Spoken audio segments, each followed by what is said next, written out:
everyone. At this time, I'm going to call this meeting to order, the Finance Committee meeting, today, April 7th. At this time, I'll call on each of the councilors. Make sure that you say present for the record.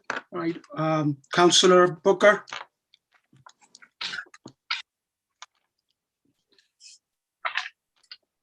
Councilor Booker. Present. Thank you, sir. Councilor Sadi. Present. Councilor Dice. Present. Councilor Goodwin. Present. Councilor Burke. Present. And of course, myself, President Dominguez, I am here present, okay? Everyone's present. I want to just welcome the mayor, want to welcome Superintendent Ritchie, many of her cabinet members, especially also many of the Board of Education members that are here for tonight's meeting. The purpose is to review the proposed fiscal year 2021-2022 budget with the following departments. So I'm just going to give you the order, and then we'll begin promptly with the Board of Education. So at 5:30, it will be the Board of Education.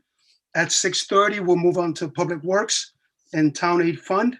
At 7:30 p.m. will be the Office of Development and Planning, Building Inspections, Housing Conservation Fund, Housing and Community Development Fund, CDBG Fund, and last but not least will be public comment. Will be at the end before adjournment. That's the order that we have in our agenda. So again, once again, welcome to everyone. And at this time, I will pass it on to Superintendent Ritchie for her presentation in the Board of Education members. Thank you. Thank you. Good evening, everyone. Thank you so much for the opportunity to speak tonight on behalf of the children of the City of New London. Tonight, I do have with me members of my cabinet team, a few of them. I have Kate McCoy and Dr. Valerie Kelsey and Mr. Rob Stacy. Most of you know Kate. Valerie is in charge of special education, and Mr. Stacy is in charge of human resources. Mr. Funk should be coming on. Hopefully he will. He is our money guy. I think he's having some trouble with the password, so he should be in soon. I also want to thank the Board of Education members that are here. President Mosley could not be here tonight because she is at work, but we have Jeffrey Hart with us.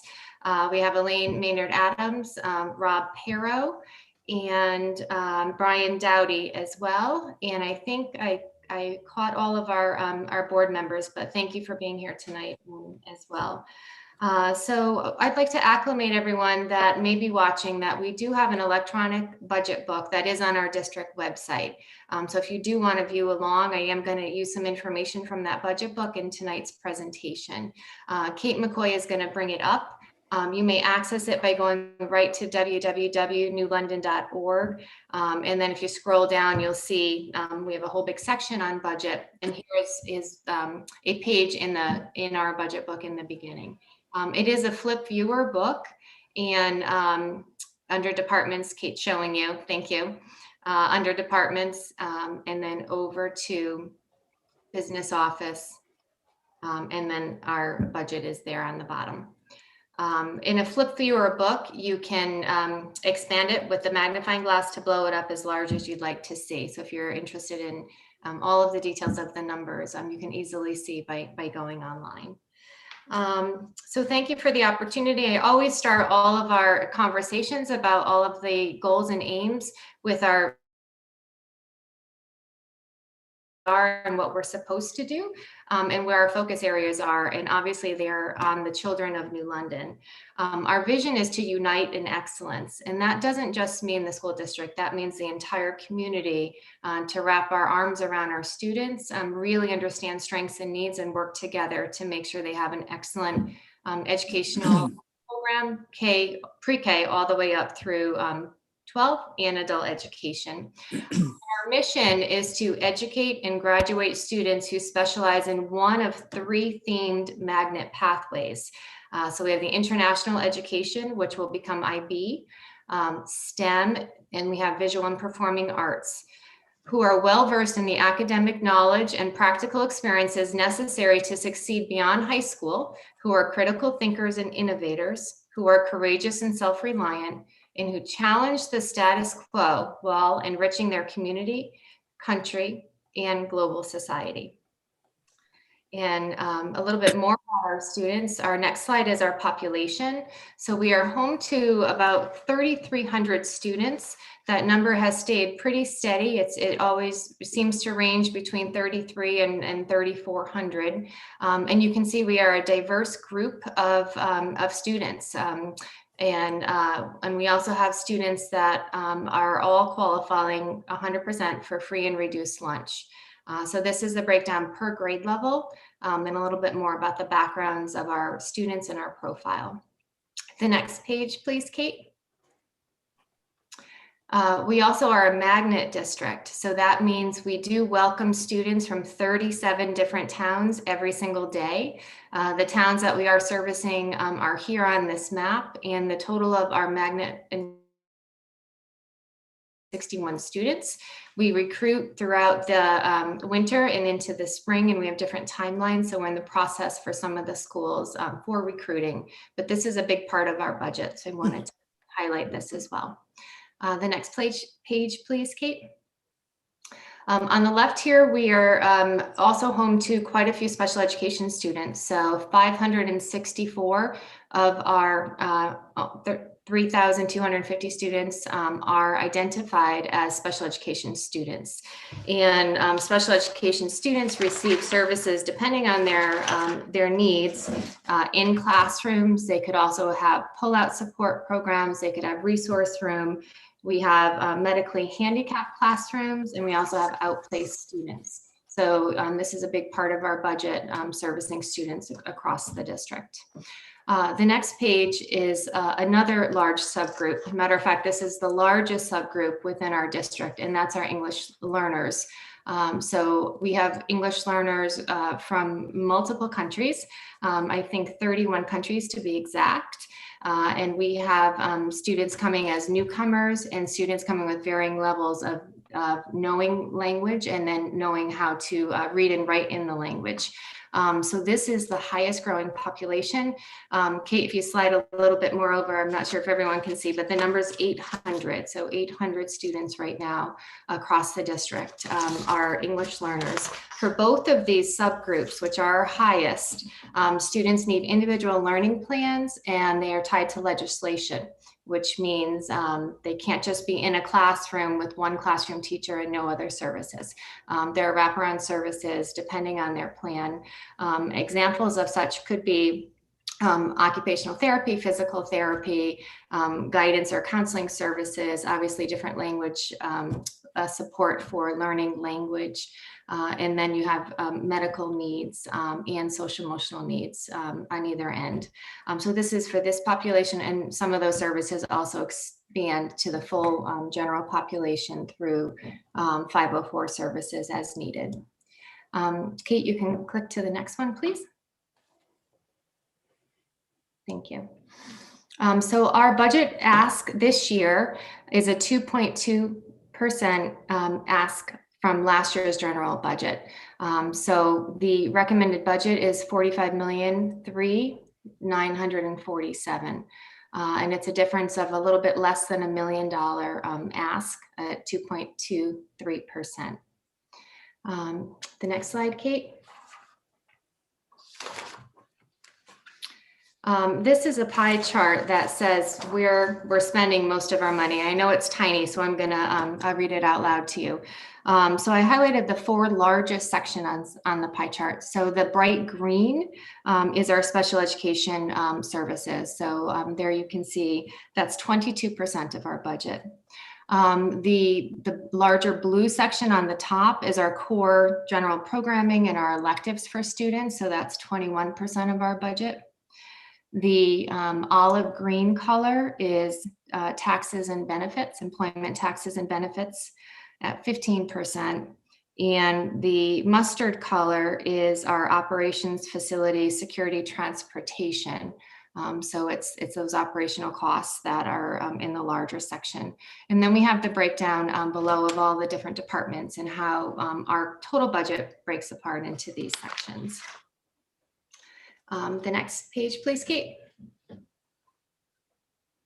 So we, through our budget process, it's multiple steps. We engage everybody in it, and we work to brainstorm how we can best analyze what's driving the budget up and/or what we can do to reduce the budget.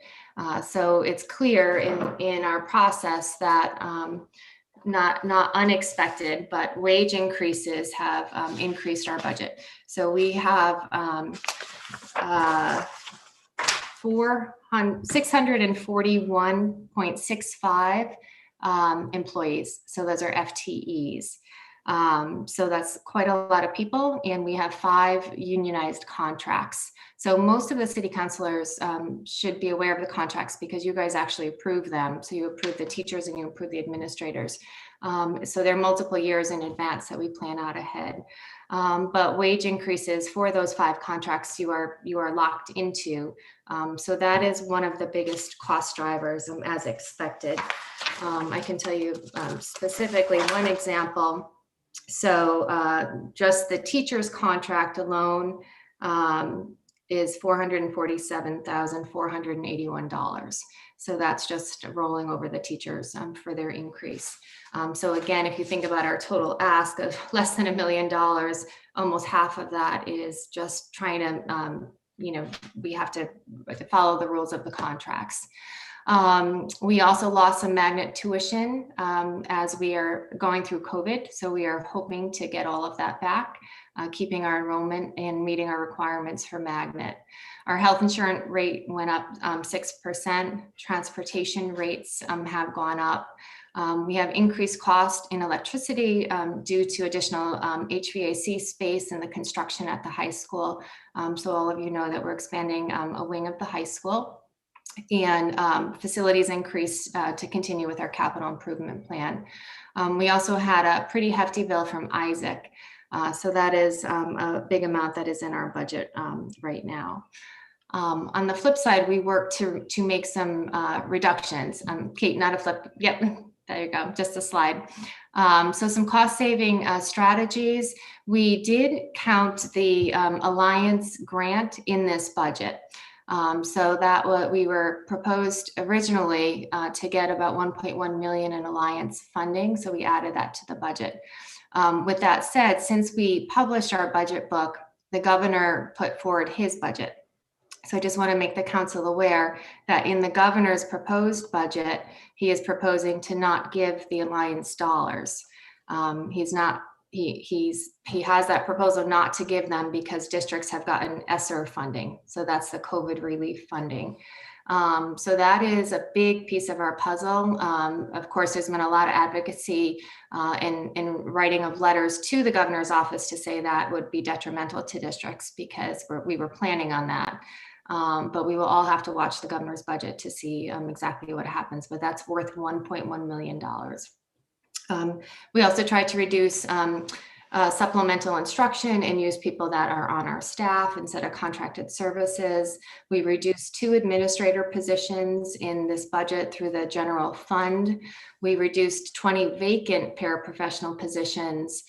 So this does not affect people, but you'll see when we talk about what we're bringing in with the COVID relief funds that we have some positions in the new monies to fill those so that students will not miss out. We are ending our grant cycles for after school programming. This little star there says, don't worry, parents and families, it's out of this budget, but we did rewrite it into the ESSER funding for COVID relief so we could have them in the schools. But again, it will be funded by grants, not by the city. And then again, trying to do professional development in-house. We reduced custodial supplies in this budget because we were able to stock up on some through the COVID purchases this year. And then just a reminder on the bottom that nothing will affect students. We just shifted our needs into the new dollars. And I think at this point, Kate, I'll just kind of acclimate everybody. Maybe just go to the table of contents. The rest of the book is laid out very detailed, where you can go to every department and you can see specifically the positions in the department, what they were last year compared to what we're asking for this year. You will notice as you look line by line that there are not many changes in the staffing profile that we currently have. So it's basically a same service budget that we're trying to roll over. But what's driving a little bit of increase, of course, is the cost in the contracts that go up. So this is the table of contents that shows that after the staffing chart where every position is listed out, you will see a school profile. So we also wanted to give families and the community a look at what each school looks like on the inside when you put it all together. So it's very clear that Jennings School has the same support staff and vision for the departments that it needs as the other elementary schools. We really worked hard for equity, and we've done that for the past couple of years, and it remains in place. You're also going to see every school now has interventionists to support students. Again, every school has the enrichment with either the before or after school program or both. We have beefed up supports for English language learners and for special education. As you saw from the numbers, we want to maintain that. And we've done a lot of work for curriculum, but in-house instead of costing out to higher contract services. So after you look at each school profile, if you're interested in looking at data that way, at the end of the book, we have placed a grant chart for you. So I do want to point out to the City Council that we have almost $28 million in grants. So that's a ton of money and a whole lot of grants. Kate's flipping to the pages. So a whole lot of management that we do, and we are going after every grant that we can to keep the sustainability. They're all on different cycles, so many end at different years, and we're keeping our eyes on that. But the concern that I want to put on the table, just so everyone can hear, is that we have 288 positions that are funded by grants. So if you think about that, it's almost like a fiscal cliff, where if one day we did not have these grants, the city cannot sustain the school district on its own with the model. So I know that, can't really be addressed exactly tonight, but for long-term planning, I think that's really important to know. Again, 288 positions are funded by grants. These are not just extra positions. These are classroom teachers that you need based on your enrollment. And then after the grant section in the book, we do have links to all of the contracts that we have with our employees. So if anyone's interested in taking a look at more data and details, that is also there in the back of the book for you. So in summary, I really thank you for your time. I'm really happy with our plan. We did the right thing, and we built our general ask to the City Council with the same funding model that has been in the past. So you have the tax levy, and then you have the grants. You'll see in the budget book, we are aware we are getting extra money from the ESSA COVID relief funds, but that is not supposed to supplant your general budget, because when that goes away in 2 years, you would have no budget. So we did our budget book the right way to build it. And then we have additional supports for students to help them get through the COVID crisis and do great things for them as they come back to school. So also in this book, you're going to see a column on the right in every staffing chart where we coded it if it was charged to this new money. So then we know it's a temporary position, but our plan was to Kate, maybe stop right there, to program for children. Go to the ESSA map. Well, you have a good example here. I hear what you're doing. So Kate's showing you on one page here. So we happen to be at the end of our staffing profile. So one department, bilingual, is on the top, and you can see we had 4 teachers at the high school last year. We're proposing 4 this year. So the difference is 0, but you see in that last column, there's a 1. So we want to bring in 1 more support for the high school, but it's in ESSA funds. So that last column is our funds that we got for 2 years. But again, we want to keep that general budget whole so that this is what we need to sustain. And then we have a whole column of extras. To the next page, we summarized our vision for what we want to do to help kids based on the COVID era. So this is page 184, I think. So we have 9 key areas that we want to focus on. And this has come together by, again, lots of contributions by a ton of focus groups. We actually had 32 meetings. I think Efrain heard me 100 times about dreaming big and knowing our kids and what can we do. And we have this huge opportunity with extra dollars to fill some gaps and extend learning and engage them in a love for learning. So those are 9 key areas that we're going to focus on. And the next 2 pages really map out our plan for using ESSA dollars. And you're going to see some really great ideas, but also things that children deserve. And we're doing the right thing with this extra money. So we are excited about bringing this in, and it'll be a really robust program starting now already. We're starting, and then into the summer and then into the fall. So that is one more funding stream that's unique this year. And it's for 2 years. So at this time, I will stop talking, and I'm sure you have lots of questions, and we're all here to help. I want to thank Rich Bias for being here too. I just saw his face. Thank you, Rich. Rich is our president of the Teachers Union. So I think you know most people I think everyone on the call, Rich. So thank you for being here. Okay, thank you. This is President Dominguez. Thank you, Superintendent Ritchie, for just the overview of the budget and just a lot of the details and explanations that you just gave. Thank you so much for that. And I'm glad you acknowledged Rich, because I had him in my notes that he is here. And also just want to also acknowledge Director McBride from the city side, Finance Director, and also Finance Board member, Mr. Macrino is here with us this evening too. And I just want to correct something I said in the beginning. Not all 7 counselors are here. I misspoke. President Pro Tem Nartates is absent due to her work schedule. Okay, so with that said, counselors, I am going to open up to questions. It'll be the same format as yesterday. Okay, I'm gonna call on you guys and make sure have 2 questions per counselor, and then we'll rotate again. Okay, so we will start with Counselor Booker. Thank you very much, President Dominguez. Through you, President Dominguez, to Superintendent Ritchie. Budgets reflect priorities, as we all know, and it's important to have explicit line items relating to equity, diversity, and inclusion to send a message that this is a priority in our school district. Even though it might be built in another line item in your budget, having EDI on this line item signals to the community that this is a priority.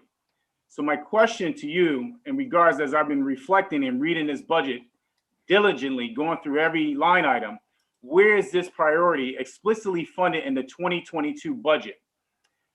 Because in order to focus on equity and dismantle systemic oppression, I believe it is critical for the following items to be explicitly listed in every year's budget.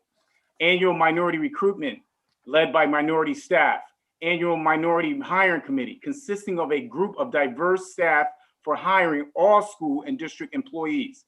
Minority recruitment tools should include annual paid minority paraprofessional, associate instructor education cohorts, all costs covered with stipends and commitment of a number of years of service to the district.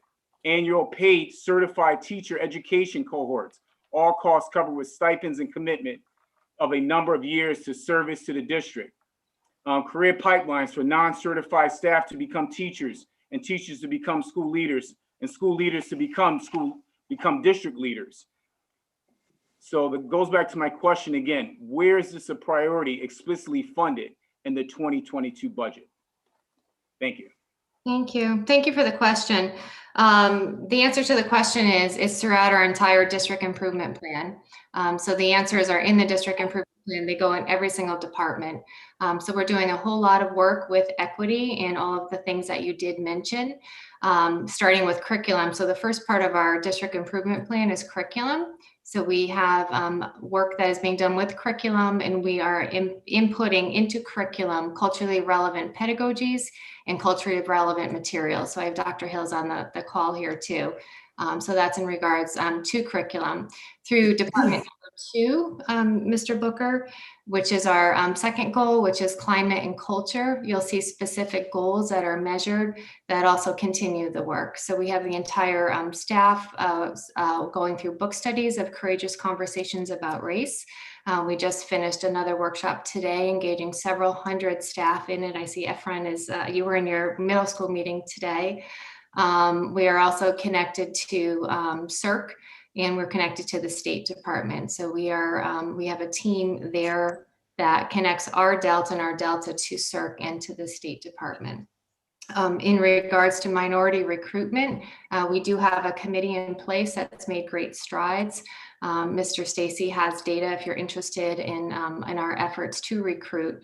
But besides just recruiting and retaining, we are connected now to Southern Connecticut State University, and we're also connected to UConn for a program where they are willing to help our non-certified teachers become certified and fully certified to work with our students. In addition, we signed up for the Educator Rising program offered by the State Department, and we were selected. So we do have high school students in after-school clubs, and we are delivering curriculum to them in hopes to build their pipeline so that they can do exactly what you said and rise to become future educators.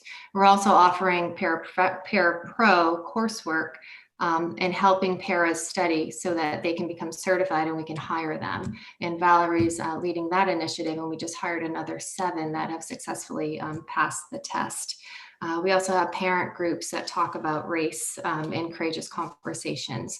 So to your answer, what department is it in? It is funded in, I'd say, academics, in wellness, in our professional development budget, and in our HR budget.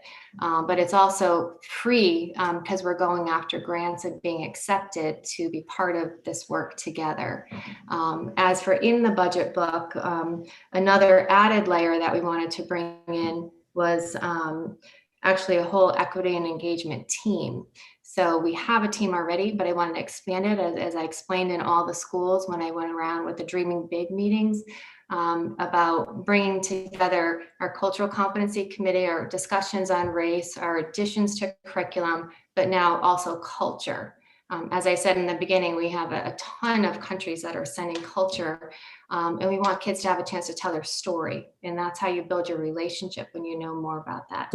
So on page 179, you're going to see in the ESSA funds, we have new positions, and we built 2 positions, one actually of leadership, and it's to expand this work and expand the work of marketing, recruitment, retention, and strengthening community partnerships. So, so we're doing a lot of that. And when I say community partnerships, I'm thinking also of a course that Director Oliveira spoke about, highlighting the Latina and Latino population, and we're developing a new course that we want to roll out that hopefully will be approved by the Curriculum Council. We just discussed it again last night to again engage students, but help them feel very proud of who they are, but also very much like they are in an educational system that meets their needs and helps them learn about the world. So I hope I answered your question. Thank you very much, Superintendent Ritchie. And this leads into my second question here. In other districts in our state, district leaders notice that there are non-certified staff, becoming more racially diverse than certified staff, and large percentage hold a bachelor's degree and additional advanced degrees. So can you please explain the pipeline program's outcome for your partnership with Southern State University, and what are your goals around EDI? So the certification program through Southern would be for 10 people to get their master's degree and become certified.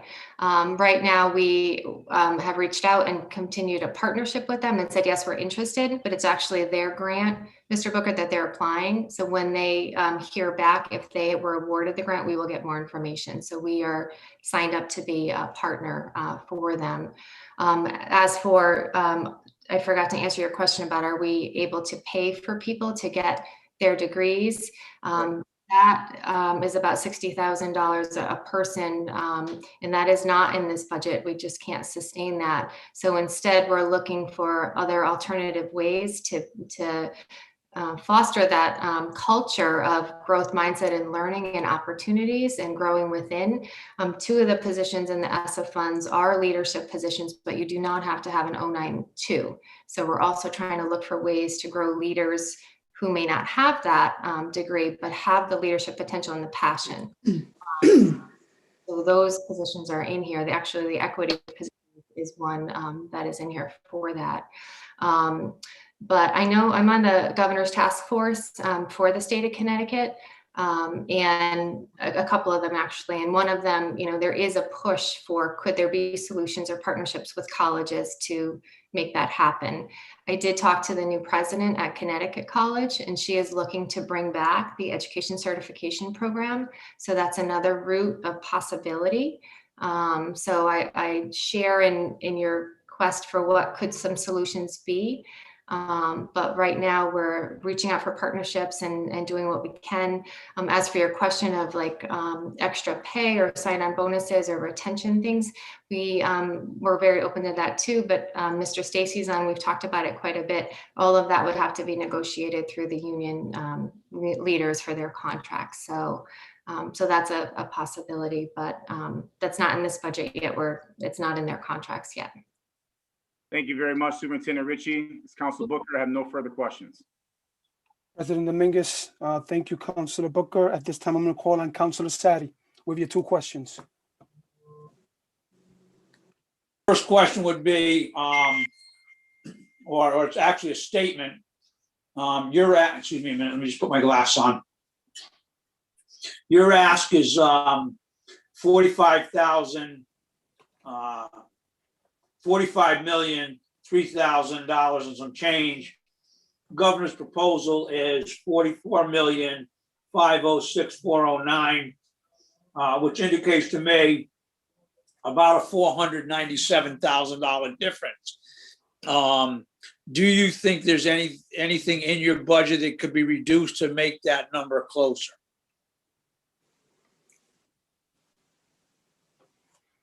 That's for Superintendent Ritchie. It's for me. It would be tough. I mean, we would do what we usually do. We have to go back and scan every single line item. I would say the first thing that pops into my head that's always tricky for us are the crossing guards. So those are they should be public safety, but they're in the Board of Education budget. So that is one area where we could gain $140,000 back. After that, we would just continue looking. We don't want to touch anything that is servicing students or directly impacting students. So that is something that the board and I will work through to make some decisions on. Thank you. Through you, Council President, one quick item to Finance Director McBride. What is our projected insurance percentage increase for the next budget? This is Director McBride. We have a 5% increase in health insurance as well. That's what I thought you said last night. Thank you very much. Yes. Superintendent Ritchie, Councilor Sadi, point over. I only want 2 questions today. We'll come back to you. that was just one quick one. I just wanted to ask Cynthia Ritchie how she comes up with the 6% figure when the city comes up with a 5% increase. I just wanted to very quickly define the 5% that we talked about last night with the city, and that, you know, and again, that's probably $100,000 in savings if it was a 5% increase as opposed to 6. All right, this is President Dominguez. Do you have time? Are you able to answer that quickly right now, Superintendent Ritchie, or we can go and hold it on for? I'm actually not following this question because our ask is 2.2%. So I don't understand the 6%. The health insurance, you listed at Yes. health insurance is a 6% increase, whereas we learned last night that the city is only anticipating a 5% increase. I'm going to kick that over to Mr. Funk, who could speak to that. The Board of Education put their budget together earlier than the city did, but based on data that we've been collecting, we anticipate that it should be about a 6% increase, which is substantially less than what we've seen in some prior years. So I'm not sure how the city calculated a 5% increase. It's possible that our percent, also possible that it'll be higher. It hasn't been locked in yet. Thank you very much. Thank you for the opportunity to ask that second question, President Dominguez. This is Councilor Sadi. This is President Dominguez. You're welcome, Councilor Sadi. Let me go. I saw, you know what, since there was a response from Director Funk, let me go to Director McBride, because I believe he had his hand up just to clarify it. Go ahead, Director McBride. Yeah, this is Director McBride. I apologize. We have a 6% as well, but I did want to clarify also, we are on separate plans.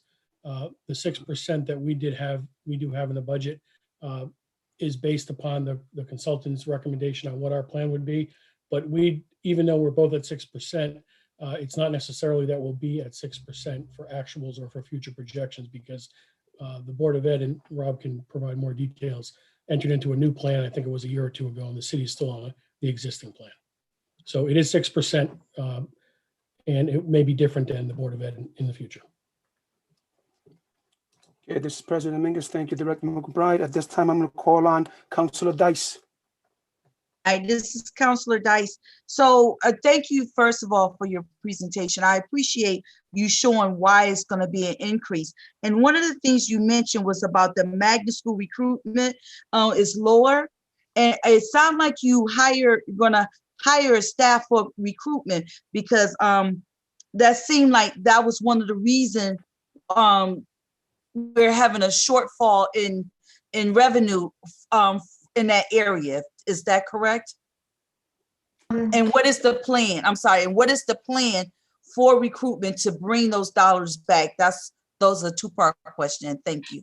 Sure, thank you. I think we have enough staff for recruitment. I think it was truly COVID and not being able to do tours on site and people being afraid of the health crisis. Our numbers are getting higher, so our recruitment period now is larger. We have the most arts students, for example, applying this March than ever before. So we're excited about that.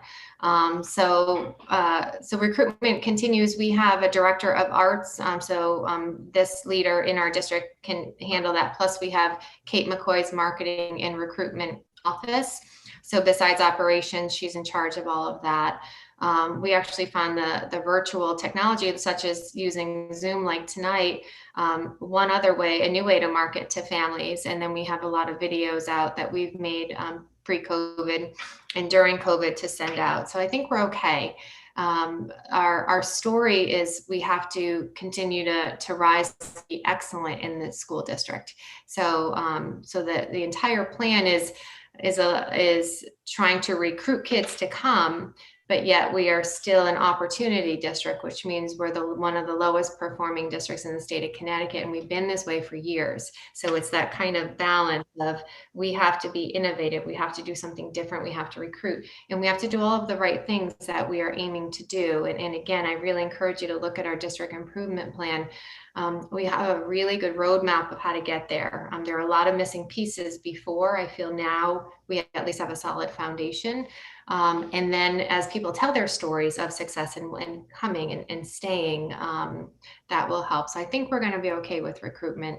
And we are our newest pathway, the third leg, the IB leg, will officially magnetize this fall at Jennings. So that's the third pathway that hasn't been started yet. So Jennings, as long as we receive approval that we're ready to go, kindergarten will magnetize, which will bring in more revenue based on the enrollments there if all goes well. And then that will build. So the next year, grade 1, grade 2. So as Jennings gets up and running, being magnetized, that could be another revenue source that will come. Okay. Through you, President, just one question, correct? Okay. This is Councilor Dyke. Oh, 2 questions. So the other thing that you mentioned was about community partnership, and I wasn't for sure, are you looking for new partnership, or are you looking to see partners that we already have established in our community and how to strengthen that relationship? Could you just elaborate on that, please? Sure, we have quite a list of partners, so they all come for different reasons. We want partners that are going to match our plan. So we have partners that have been with us for a long time, like Child and Family Agency just happened to pop in head. Parks and Recs, we consider our partners from the city. But for example, if we need more mental health partners, then those may be people that we have to recruit more partners in that area, or we dig deeply and have a lot of service hours for that. Right now, I'd say through COVID, our partners have been enrichments, so some virtual enrichments for our pathways, again, for arts, for music. We have mentoring programs that are partners. We have 41 students from the Coast Guard that are our partners, and we have additional students from Connecticut College that are partners. And then different people that come as mentors and motivators really have been what we have. We have some that do some academic counseling, but we really had a lot of hands on deck with the students through virtual platforms for academics this year. So our hope is as we continue, we really want to merge the city and the school district more and more. And one opportunity, I don't know if you saw in the budget book, and I know Mayor Passero is on the call too, but through his long-term recovery committee, we've been working together with an idea for a brand new birth to age 8 community resource center. And this would be an incredible opportunity for both parties to work together to support children right from birth to that, cusp of can you read in 3rd grade. We want to help families with food service, with employment opportunities, with training, with how to help their children at home, with meeting teachers and relationships early on. So this is a big vision that we've been working on behind the scenes. And I want to commend Jeannie Milstein, who's been with me, and Peggy Flood and Myrna Martinez has been part of it. So that entity in itself could be tons of partners. Park and Rec 2 has already contributed ideas for that. We need partners for education. We need partners for healthcare. We need partners for mental health. We need partners for enrichments. We need mentors. So anyone who would like to help us, Kate McCoy's office helps partners get onboarded with us. If anyone's working with children directly, like as a volunteer on a regular basis, we have to put them through like the fingerprinting part, and we help onboard them that way. But we really appreciate the help, and any skill set or expertise that people want to share, we welcome you. This is Councilor Dice. I appreciate your answer. And I guess what the other thing I was looking at with the same question about partnership really was you mentioned about the additional dollars and about how you was going to use it. And I was just trying to understand, is that going to also support the new initiative that you was looking to bring in with the partners? So, but I do appreciate you taking time to answer my questions. Thank you, Councilor Dice. Yes, President Dominguez, thank you, Councilor Dice. I don't mean to rush everyone, and I'm just trying to make sure that every councilor gets at least 2 questions in there, okay? And then we'll come back because we'll probably have time for any other questions that you have. Thank you. Okay, at this time, let's have Councilor Goodwin. Thank you, Council President. Through you to Superintendent Ritchie. Let's see, kind of lost my train of thought. Bear with me 1 second. Do we currently have a school finance and planning calendar that can be shared for long-term planning? You had mentioned a bunch of things, such as the implications that could come from the COVID money that hasn't come in, or the lack of resources.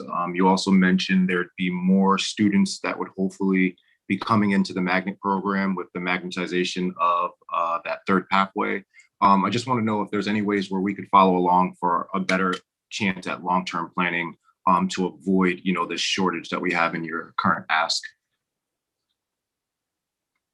Sure. So we're doing an enrollment study, which is a huge piece now. So that is information that is brought forward to the board and to the city. The enrollment piece is really the best way to strategize long-term planning.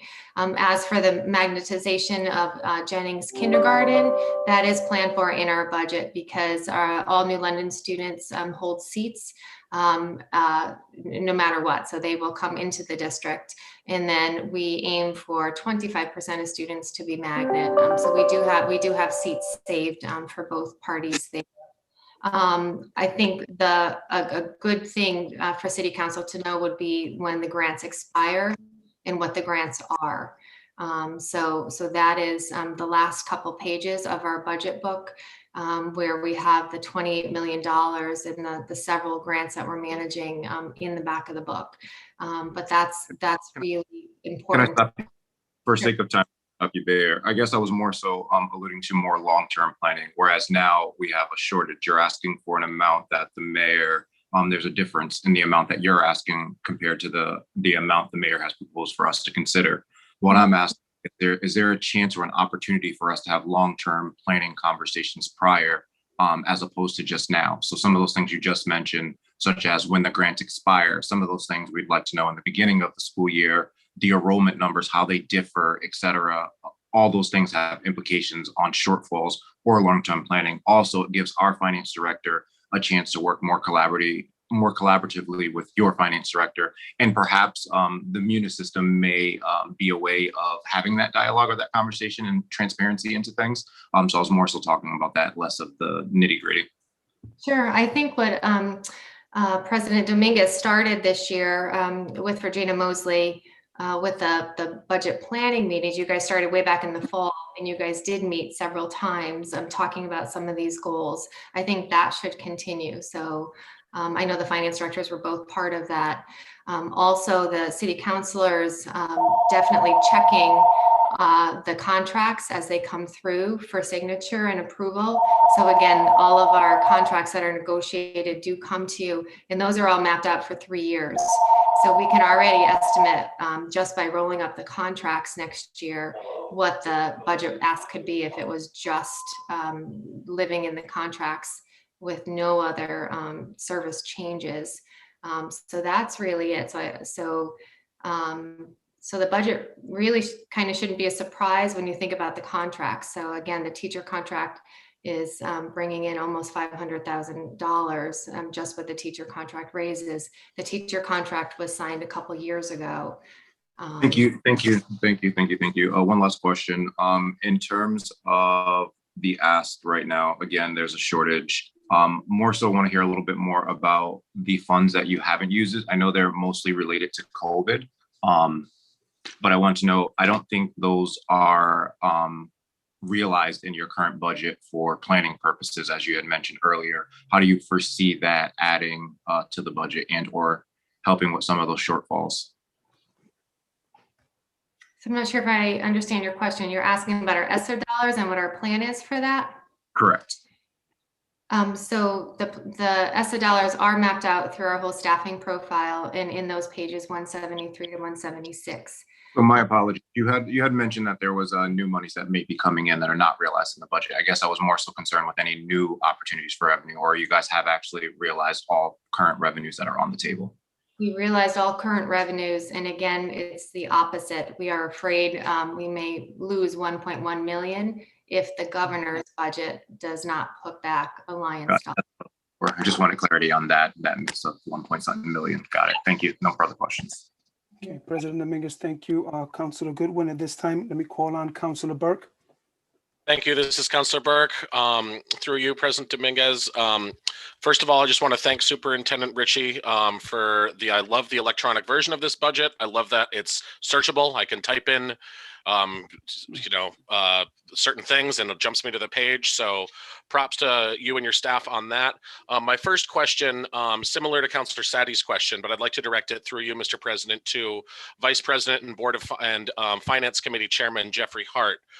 We know that last year there was also a deficit between the adopted budget and the city's approved budget for the Board of Education.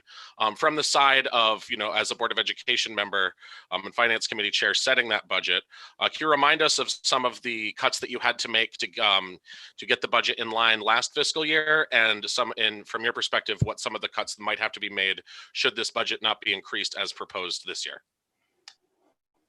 Thank you very much, Councilor Burke, and thank you to all my colleagues on the council for having us here and going through this budget with us. Of course, yeah, we've had significant gaps to close in the last several years, and it's always a difficult process.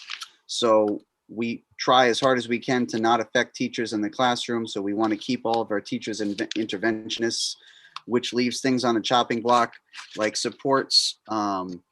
We don't fill positions on time. That is a big one. A lot of times we have delayed hiring, and that is somewhat unfortunate because we shoot ourselves in the foot that way.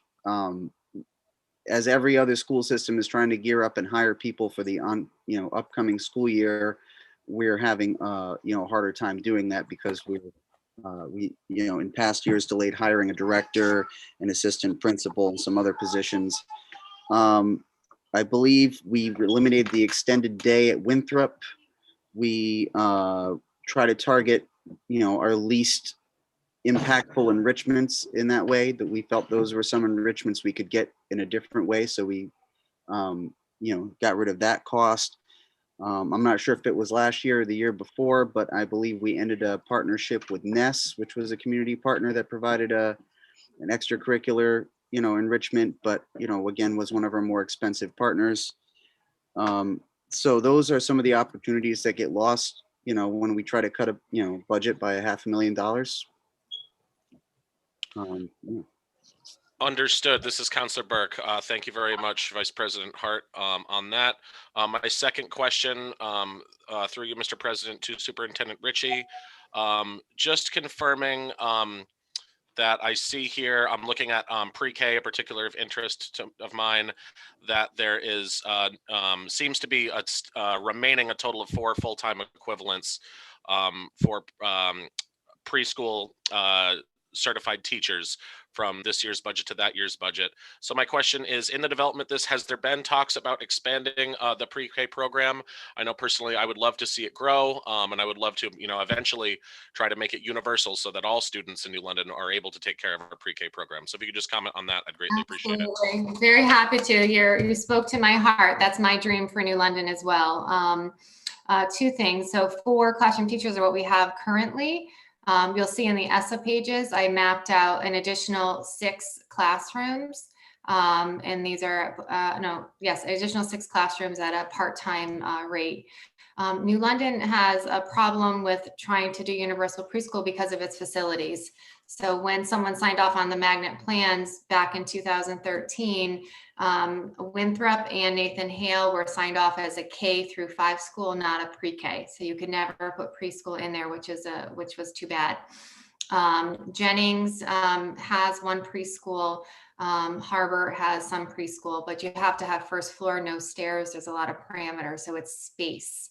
I have been looking all over the city. The mayor knows this too, in Felix, for space and trying to find other opportunities for students. So through ESSA, my solution so far, as I keep looking for space, is to repurpose the kindergarten classrooms at Jennings in the afternoon to bring in new sections for preschool that would start like an afternoon into a supper time. And that may not be perfect for working families, but it's one more opportunity for kids to come and get education and get a meal, and have an opportunity to play with peers. So that is in the ESSA funds. We are planning on posting those positions. And I can strategically have the young kids in kindergarten have their lunch recess, go to specials and go home, and then repurpose the classrooms in Jennings on that first floor. We have about 51 students on our waiting list already. That was pre-COVID. That was as of this summer, and the need has just grown.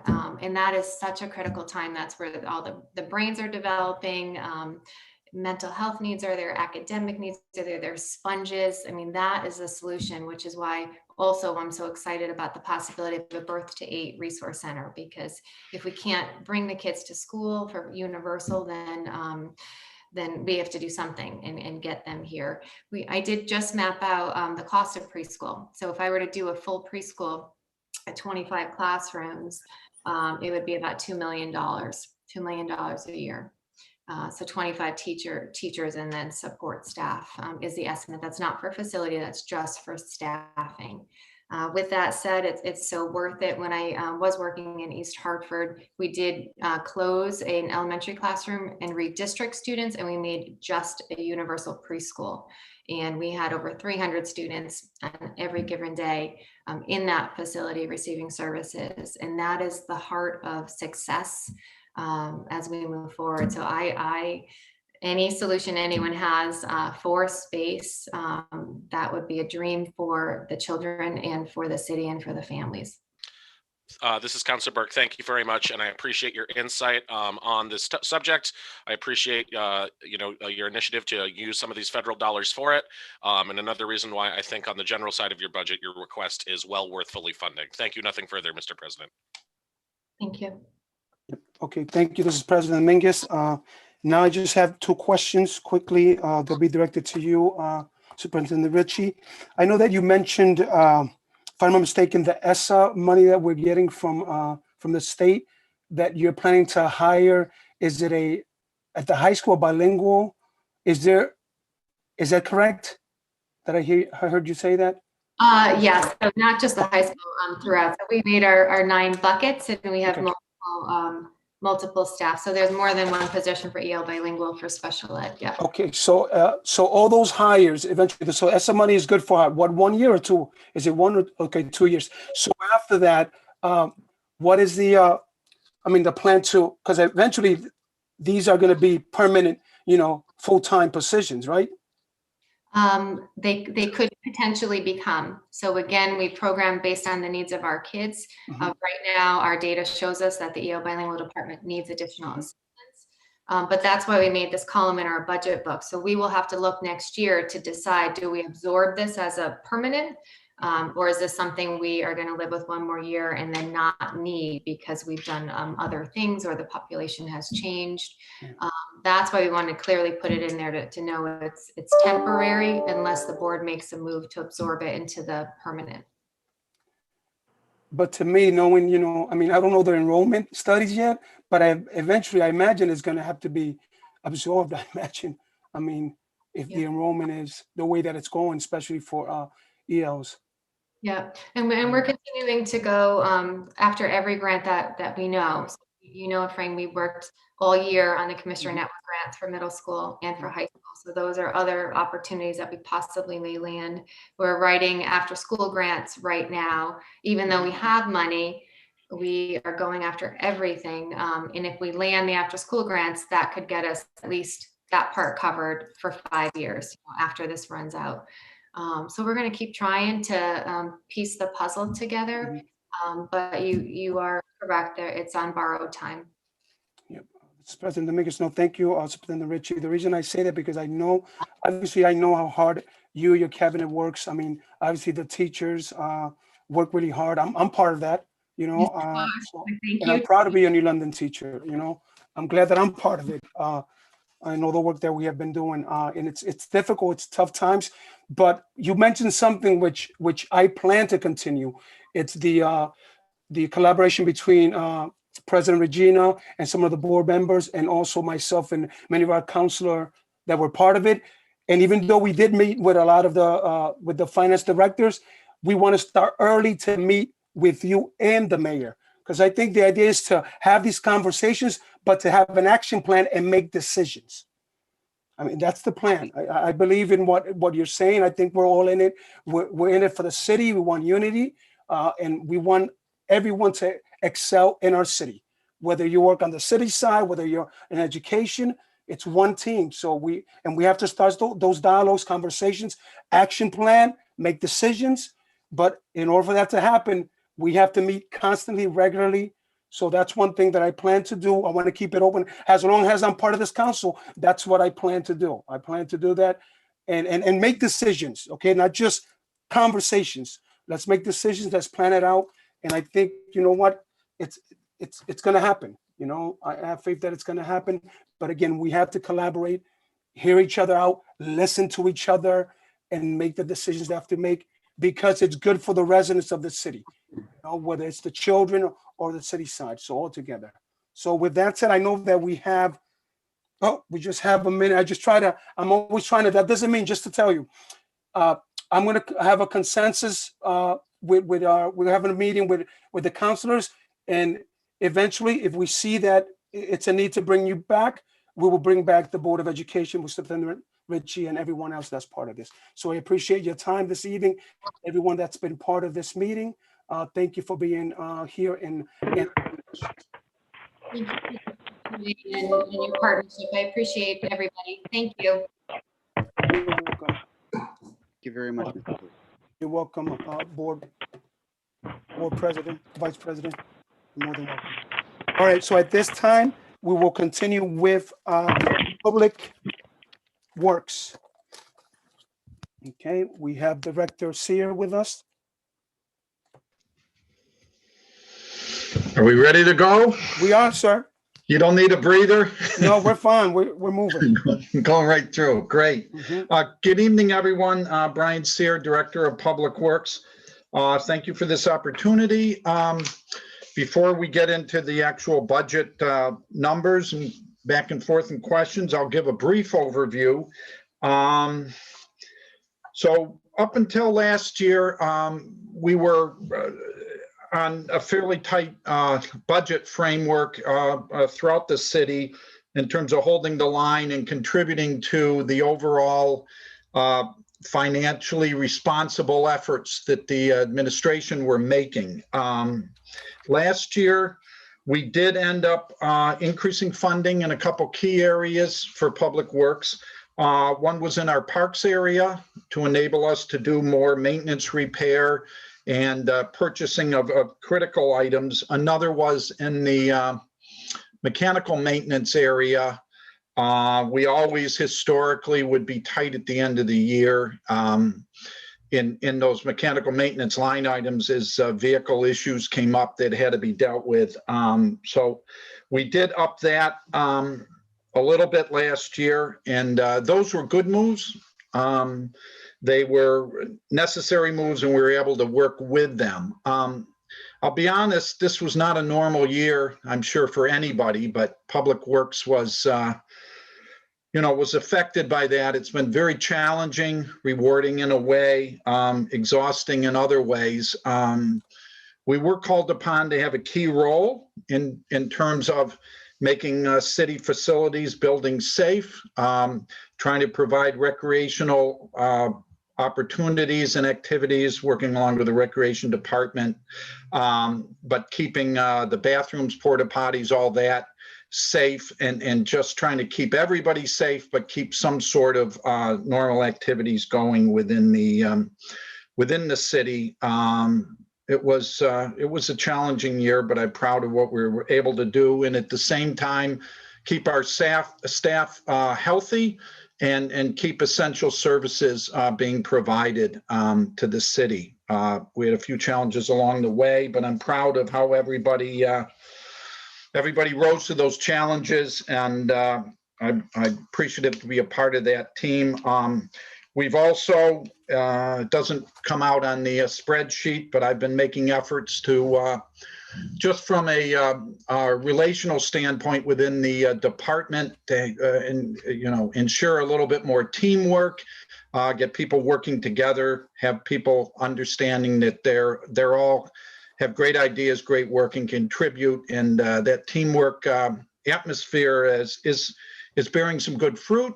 Also during the year, we did have a couple opportunities where people were retiring or leaving the department to hire some younger, very motivated, but physically a little more robust staff in some key areas of our department. And that's gone very well. In terms of the budget as it stands before you, there are a couple changes in terms of some additional funding in the building maintenance area, which, I can tell you the type of work we've been doing. That's welcome.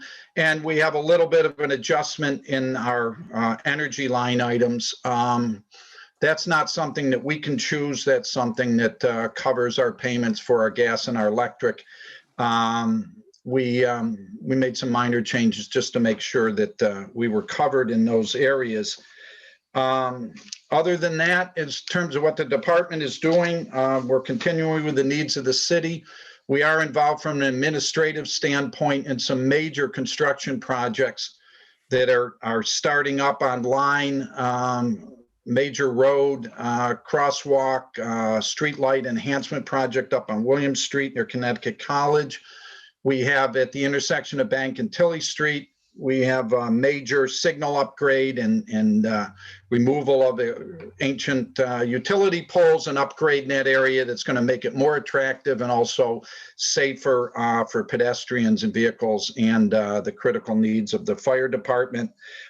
We will be, in the next couple months, beginning the project to reconstruct Jefferson Avenue between Chester Street and Broad Street with the inclusion of a roundabout at that location. We have some other projects down the road, a proposed roundabout at Williams and Broad Street that's in the very early stages, but we're securing grant funding for that. And I heard the schools, saying that how active they are in getting grants. I got to tell you, we have a great synergy going with our Office of Development and Planning and with the new grant administrator that came on board. And there's some great opportunities for the city. We're looking at a number of different sources for upgrades at Fulton Park. We're continuing with renovation work down at Riverside Park that is taking the steel, the heavier fencing that was at the Crystal Avenue Towers there and relocating that along the waterfront. And we also improved what was the old bathhouse is now going to be a very impressive pavilion down there at Riverside Park. So we're taking care of our regular business, and we're also looking to the future and putting as much in the pipeline in terms of projects that are sourced outside this budget as we can get. And I'm really excited about opportunities moving forward. That's pretty much an overview. I'm open to whatever discussion you're interested in and appreciate the opportunity. President Dominguez, thank you. Director Sear. I'm going to start those that were first, okay, the opposite way. So I'm going to start with Councilor Burke, your 2 questions. Thank you very much, President Dominguez. Thank you, Director Sear. My first question is in regards to just generally on the solid waste, which if anyone wants to follow along, page 41. So, we're seeing a total 5% increase. I guess my question is that just same services with health insurance and things like that going up, or are we actually increasing positions in the solid waste division? Well, you're addressing the one thing I didn't approach, which was another increase, but I'll answer that. Yes, it is not an addition of staffing at all. What that increase is in the line item. It's kind of a generic name, other services or purchases, but it's a big ticket item. That's the line item that covers all of our disposal costs. And this past year with COVID, we did see a pretty significant increase in the amount of solid waste, the trash that we collect, that we haul, that we have burned, and that we pay per ton on. And there were some other areas such as bulky waste and those sort of things that we collect. So we're in solid waste, we're maintaining the same staffing. Obviously, there are some increases in the health insurance and retirement and some of those that are the same, throughout all departments. But the main increase for that beyond personnel was simply to cover our costs going forward for the coming year, to cover the cost of tonnage for trash and some of those other items that we do pay for. I will tell you that SCARA, the group that the 12-town group that we're involved in with trash, is actively looking, and they're part of a pilot program. We're actually helping them technically with some of their work, but they're putting together a pilot program for food composting, and it would be from all the towns. And so, we have not been able to decrease our trash collection and usage. That's maintained fairly stable, except for this year's bump due to COVID. But one promising opportunity down the road, and there is, I think it's about 30% of the solid waste flow or inventory would come under food composting. We are putting together with SCARA a pilot. We'll be testing that throughout this year, and hopefully going forward, we will be able to reduce this line item by employing some of those, diverting some of that material from the waste stream. This is Councilor Burke. Thank you very much for that answer, Director Sear. Very, very encouraged to hear, that, SCARA is working on food composting. I think that's wonderful. Something I've, loved to see for a long time now. However, I'm less encouraged by, I really would have liked to see an increase in the personnel in the solid waste division. I mean, I know, that department was hit rather hard throughout this pandemic. So just to comment that, I think that the workers there do a wonderful job, and we've seen the kind of stress that they can be put through difficult times like these. So another area I think would be worthy of increase if the city wasn't as financially burdened as we are. However, then my second question, I'll keep it to solid waste for the first pass. Getting back to compost and reducing our solid waste in general. Shortly after I was elected, you and I met to discuss implementation of the recommendation of the Solid Waste Management Task Force. My question is and then COVID happened, and obviously haven't made a lot of progress on that. Understandably so. Does this budget allow for us to explore implementation of either those recommendations or some of them? Is there anything on the general side of the budget that would need to be funded, or can things be funded in other ways for implementing those recommendations? If you could just sort of speak generally about that. Yes, and from my end, to be honest, I don't want to disparage or negatively comment on the recommendations that were made of the task force. However, I did find them somewhat complicated to implement. You had to keep a lot of financial tracking and record keeping of what was out there, and assess people on the additional containers beyond one and stuff. It was a great plan in terms of the numbers, I think, working. My own personal honest feeling is we just don't, I just don't in our department have the resources to implement something like that. It just would require a significant amount of administration. However, we are still looking at possible options. Again, COVID did kind of take center stage this year. Possible options, maybe a pilot program in a certain part of the city, in terms of, how obviously the pay-as-you-throw system had some pushback from the public. And, now that there's a little time gone by, I can look at it from a different perspective and understand some of that. But we are looking at, possible ways. I'm just very frugal that I think whatever efforts we make, we should really try to do that without putting a lot of money out. And one thing could be maybe switching our containers around from recycling to the larger containers, possibly not the pay-as-you-throw, but going to a bag system, which a lot of other cities have implemented very successfully, whereby the trash just goes out in a large, very robust plastic bag. They don't need containers out at the street. You don't have to bring them out, bring them back. They're along the street. That's one of the reasons I was excited about pay-as-you-throw, was from a collection standpoint, it's very efficient to just drive down. I'm told that my computer's getting low on power. Hold on one second. Here. No, this is Councilor Burke. I think that's a sufficient answer, and I'm sure we will continue this conversation.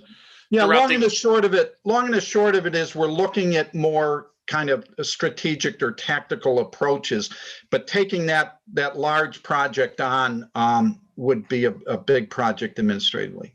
Understood. This is Councilor Burke. I appreciate that. I appreciate COVID getting off center stage and us continuing these conversations throughout the year. Thank you for my time, Mr. President.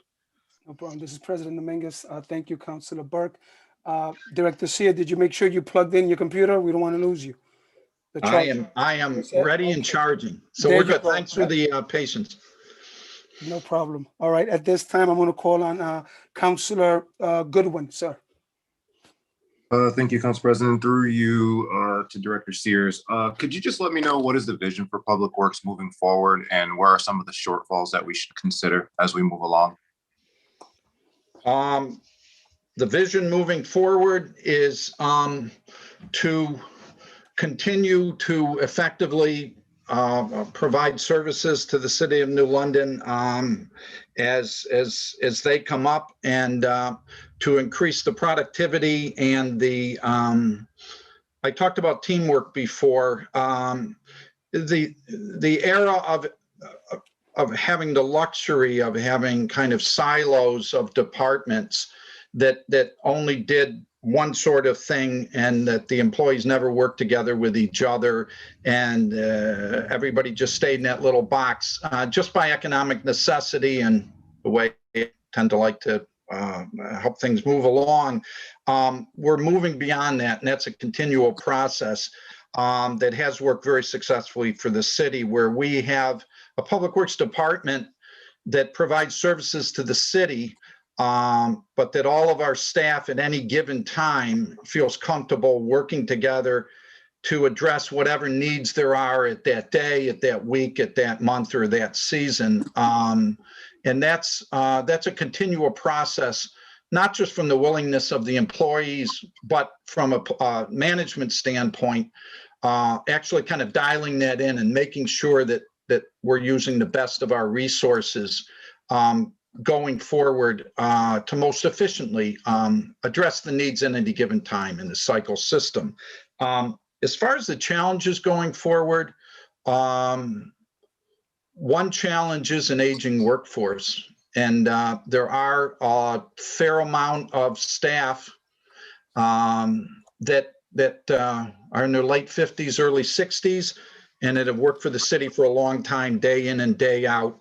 And it's two things. Two things are a challenge, but hopefully we'll rise to those.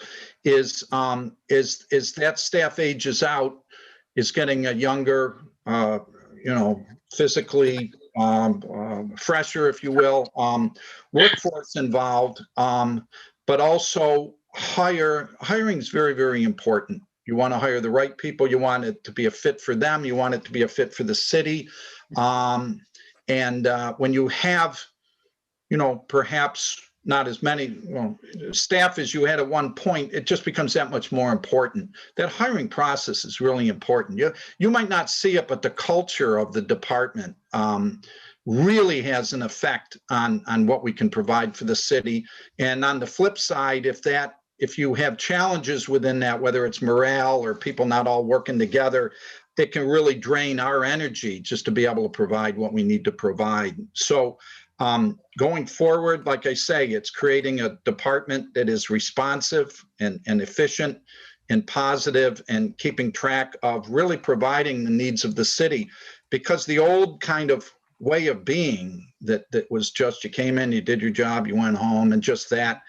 The world's more dynamic. The city is definitely more dynamic. And one thing that's been a positive, and it can only get better, is working with other departments in the city. We work with Human Services to deliver food and those resources, and that's been very important during COVID. We also work, development and planning, and we also work with community groups. We're working now with Rotary on some plans for some investment and some playscape equipment, hopefully. We're working with New London Trees. We work with the Beautification Committee. We worked with Fresh in the past. We really want to integrate, our staff and our services with the other departments in the city, the other parts of the city. And I guess you would call that a challenge, because we want to do that as effectively as possible. Is that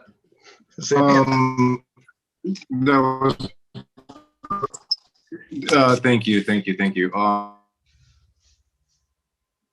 From a funding standpoint, I was more so getting towards what are the to address problems or be more proactive enough to make sure our streets are clean, et cetera. What are ways that we be a little bit more robust and aggressive? Are there critical positions that we need to consider?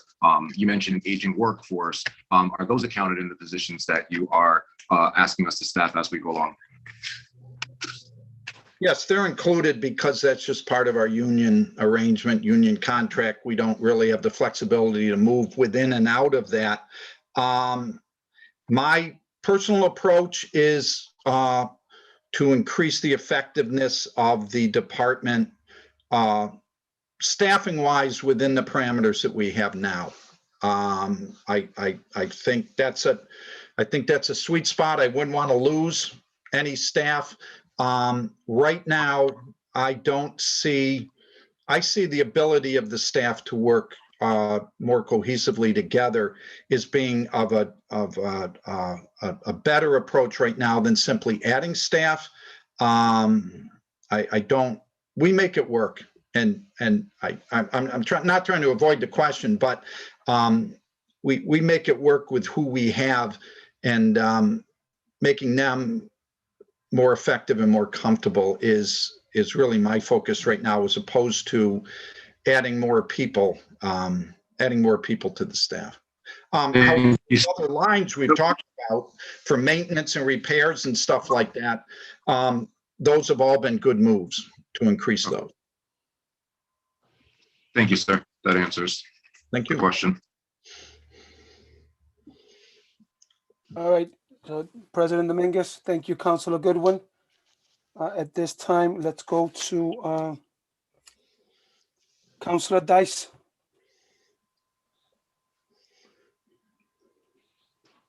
Hi, this is Counselor Dice.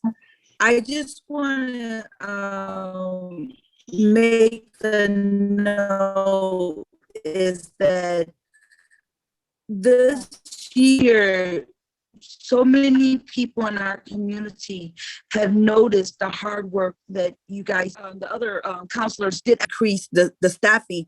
And I understand your answer because about making it work. But I just want you to be mindful that each day is, and just want to be aware that that support may be needed because of the request. I know the other thing that community members had, excuse me, through you, Mr. President, to Director Sears. And this is just a observation and information that people in our community brought up. The needs right now in our community because of the extreme snowstorms is the potholes in our area. And it's quite a bit of potholes. And so I'm asking, do you see, because we do have stimulus money or money that's supposed to come in, and where we need to look at the needs of our city. And I just want to know, is that part of the needs of our city? Because I know it's a request. So about, the extreme potholes. Thank you. I will address that. We are yes, and I'm aware of those, and filling those. We try to stay on top of those. They do a good job, but that's obviously a very temporary measure. We have this year, through working with Eversource, and you were a part of that when we okayed the contract, we are planning on doing about at least $550,000 worth of repaving. And I've driven around the city many times and really, analyzed what the most effective use of that will be. The last couple of years, we've been spending maybe $200,000 to $250,000 on the paving, the repaving. However, this year is going to be, like I say, we work with Eversource where they're going to half pave any of those roads that they put trenches in. So you're going to see by the end of this summer, you're going to see a lot of the real problematic roads upgraded and improved. I can go through the whole list and talk about them, but I'm aware of where they are. And the real long-term solution to that is milling, grinding off what's there, repaving, and we have a very aggressive plan for this year and a lot of funding that's being applied to that. And obviously, I work with the finance department. If there is any outside other funds that are available to help out with that, we do go after that aggressively. But there's going to be a lot of paving this spring and summer. Director Sears, thank you, because one of the but comment from members of the community was when there's, Eversource of halfway paving. So I really appreciate you're speaking to them and working collectively together to make sure that we have smooth as they're going in to do repairs and so forth. So Director Sears, I have no more questions. I just want to say thank you to you and your staff, all that you guys do, because I understand it has been a hard year. Thank you. President Dominguez, thank you, Councilor Dice. At this time, I'm going to call on Councilor Sadi. Through you, Council President Brian Sear. This is my third term, 6th year on the New London City Council. In previous years, up until last year, as chairperson of the School Building Maintenance Committee, there was hundreds of thousands of dollars spent from Public Works on New London Public Schools. Do you have any, and this past year, that budget was zeroed out. Do you have any plans to increase support to the New London Public Schools through the Public Works Department? I'll refer that to the Finance Department as an overview, if I may. That'll be fine. Yeah, this is Director McBride. Since I've been involved with the City of New London, the entire amount that has been incurred in the building maintenance area for the Public Works area has been devoted to the city buildings. Those amounts, as you know, have been quite substantial. That's the reason we've increased the amount, the $25,000. However, we are working with the Board of Ed on attempting to work to better maintain their school system, as evidenced by the $1.1 million that we recommended the council bond to do the repairs at one of the schools. So we are working on a plan. We're going to continue to work with them on the capital improvement plan and do some bonding, but there is no money in this year's budget specifically earmarked for the schools. Thank you very much. My second question is, serving as liaison to the Park and Rec Commission, just wondering whether or not there's any plan to increase staffing for Park and Rec maintainers. No, there isn't in this year's budget, no. Thank you very much. No further questions. President Dominguez here. Thank you, Councilor Sadi. At this time, let's go to Councilor Booker. Through you, President Dominguez, to Director Sear. I would like to return to Councilor Burke's question for Public Works staffing and the concerns we have heard in Public Works not having an adequate number of staff in solid waste. Tab 16, page 41, there is a mention of a decrease in overtime of $55,000, as well as a decrease in regular payroll of about $12,000. How will this budget ensure we have an adequate number of employees to sufficiently staff the solid waste and recycling division? Director Sear, do you want me to touch upon the decrease? You can, and then I can build on that, sure. Yeah, just to comment on the decrease, there has been some changes in the staffing in the Public Works Department as a result of retirements, I believe. That has resulted in a direct decrease in the beginning salaries because they've come in at a different level than the people who have retired. So that was the result of the decrease in the salary. The overtime, I'll defer to Brian Sear on the efficiency of the operations and how that intends to decrease. Okay, thanks. Yeah, I mean, from a personnel standpoint, we have had 2 people in solid waste that have been out on medical issues.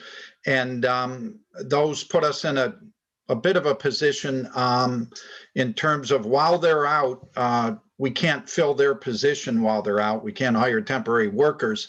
And there were 2 employees that were, again, out on medical issues for a significant amount of time. One of those employees recently officially retired, and we are hiring with the personnel department a replacement. And the other employee is at a point where they either will be permanently disabled or there will be some retirement. There will be that situation will be worked out, and that position itself will be replaced. Based on the new trucks we have, based on the routes we have, with the staffing that we have, with those 2 positions fully filled, we have everything covered. So it's there is some regularity to that. We do have routes. We have 1 person on recycling truck. We have 2 on the trash trucks. We used to have 3 on the trash trucks. The new trucks allow us to use 2.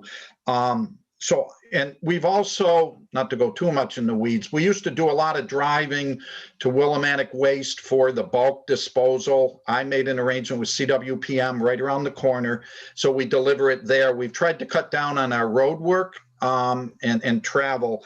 And so once those positions are filled that were basically out on medical, we will be in a good operational place, provided everybody stays safe. And again, I hope that all happens. We did have, traditionally years ago, the overtime was about 130 a year for solid waste. And that covered when there were holidays, that covered the transfer station being open the first Saturday of every month. That covered itself fairly well. When our trucks got really old and before we got the new trucks, there was a window there, everybody I think was aware of it, where we were having to stack our routes. Some days we'd only have 2 trucks and 5 routes, and we had to stack them, and there was a lot of overtime involved. So that did spike the overtime up. However, we're right back now. Right in the range of where we were and basically where we should be. So historically, I know Director of Finance was a little, he was going by the numbers of previous years to bring it down to 170. I'm confident that number will be more close to its historical level, especially as we have those 2 positions filled of the people that were out on medical. So that 170 is definitely covering us, and we'll probably end up a little bit lower. Thank you very much, Director Sear. My last question, you have mentioned that there is an aging workforce in your department and staff who will be retiring in the near future. What is the department's plan for recruitment and the new staff, and have you considered creating pipeline programs and internships with New London High School to increase interest and develop a pool of qualified candidates by adding stipends, something to consider in the budget for next year? I will now. Oh, No, I mean, that's a great idea. yeah. It's not something that's come across my radar, but, we're always busy trying to do the business of the day. Right. And, one important thing is to really maximize the resources in the city and outreach. And if you'd be willing to help me think through that pipeline or whatever, I think that's a great idea. Absolutely. Thank you very much, Director Sear. This is Councilor Booker. I have no further questions. Okay, this is President Dominguez. Thank you, Councilor Booker. At this time, I'm just gonna ask a couple questions, Director Sear. I guess going back to, I think it was Councilor Burke that spoke about, the amount of personnel. I was looking forward to seeing maybe some type of increase in that area. I know that, in the past, this department, had a lot of personnel workers. My thing with this issue is that I know that we lack money and resources. I see that, but it's just hard to understand how can we make, because you said it well. You said you're making it work. You're trying to be more effective, but I mean, I think having manpower is important. It's key. I mean, and looking at your department from many, many years ago when it was, I mean, I think it was like 70. I forget how much it was. It was up there, and it was just, cut back tremendously. So I'm just having, it's just hard for me to comprehend, you know what I mean? How can we make it work and really be effective? Not that I'm doubting what you're saying. It's just that, I know we're trying to be, frugal and stuff like that. And I understand because the money, but we got to find, we have to increase somewhere, because I'll tell you why. When I look at the city, I mean, there's many areas, that are clean, but there's some areas that are lacking in that. And again, you know what I mean? And this is not a critique or blaming, you or the staff, because I know you're trying to work with what you have. But again, when people come to our city, we have new development come in and we have new projects. We want to make sure that all these things are, are everything's just, it's clean, in that sense. I know we had issues with the snow removal. And I knew that we had new drivers, and you did explain the reason why we had the new drivers, some retired new drivers. So it was them trying to really manage and now knowing the routes and all that. That's important. But I look at our buildings, you know what I mean? I don't know how many men do we have who clean our buildings? Is one person for how many buildings? I mean, that's what I'm saying. Like we need manpower in order to be able to, I guess, really, really be effective. Right? So, and I mean, I understand it's not your fault. You know what I mean? I know the money, but I think we need to, I think the mayor needs to look at this more. And, all of us, the director of finances, we have to look at it. We increase areas in other places. We need to increase a bit in that area. Again, I'm about, you know what I mean? You come to a city, the first thing you look at, yeah, we have a lot of things, but, the streets, how clean is it? You know what I mean? How all that, just everything that we have, whether it's, we do a good job with picking up stuff, you know what I mean? Like the trash and solid waste. I know that we'll probably need people there to help out, So I don't know how they managed that in the past with so many workers, and now how are we able to do it now? I mean, that's where I'm having that issue of trying to really, compromise that. So, you know what? I'm gonna, Director Sear, I'm gonna let Mayor Paschal speak on that if you don't mind. That's fine. I just want to point out, President Dominguez, that, in terms of realistic numbers, I found myself sort of proud to be able to recommend a nearly 3%, 2.97% increase in this department, which is at the high end of,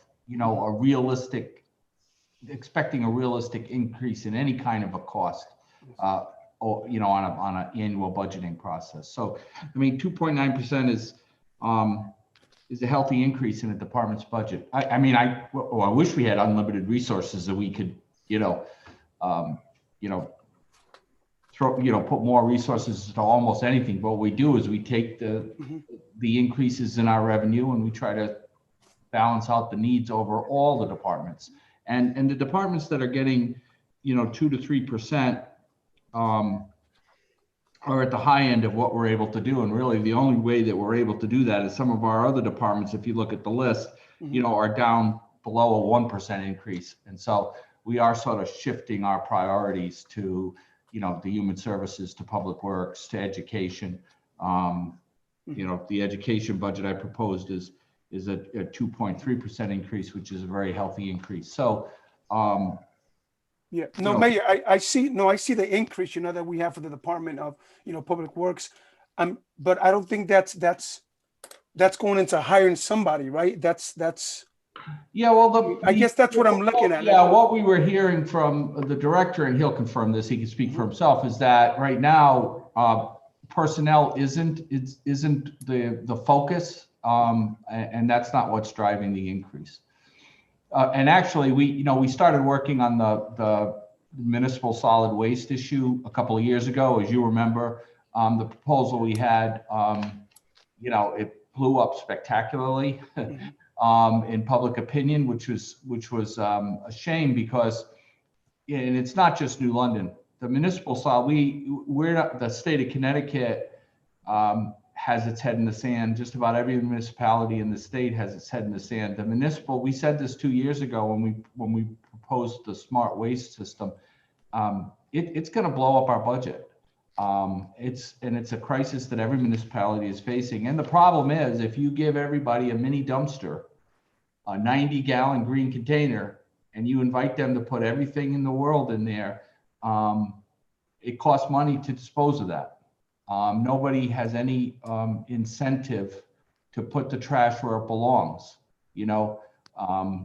And there is a place for almost every piece of that trash. The amount of trash municipal solid waste that we should actually be responsible for getting rid of should be maybe a fraction.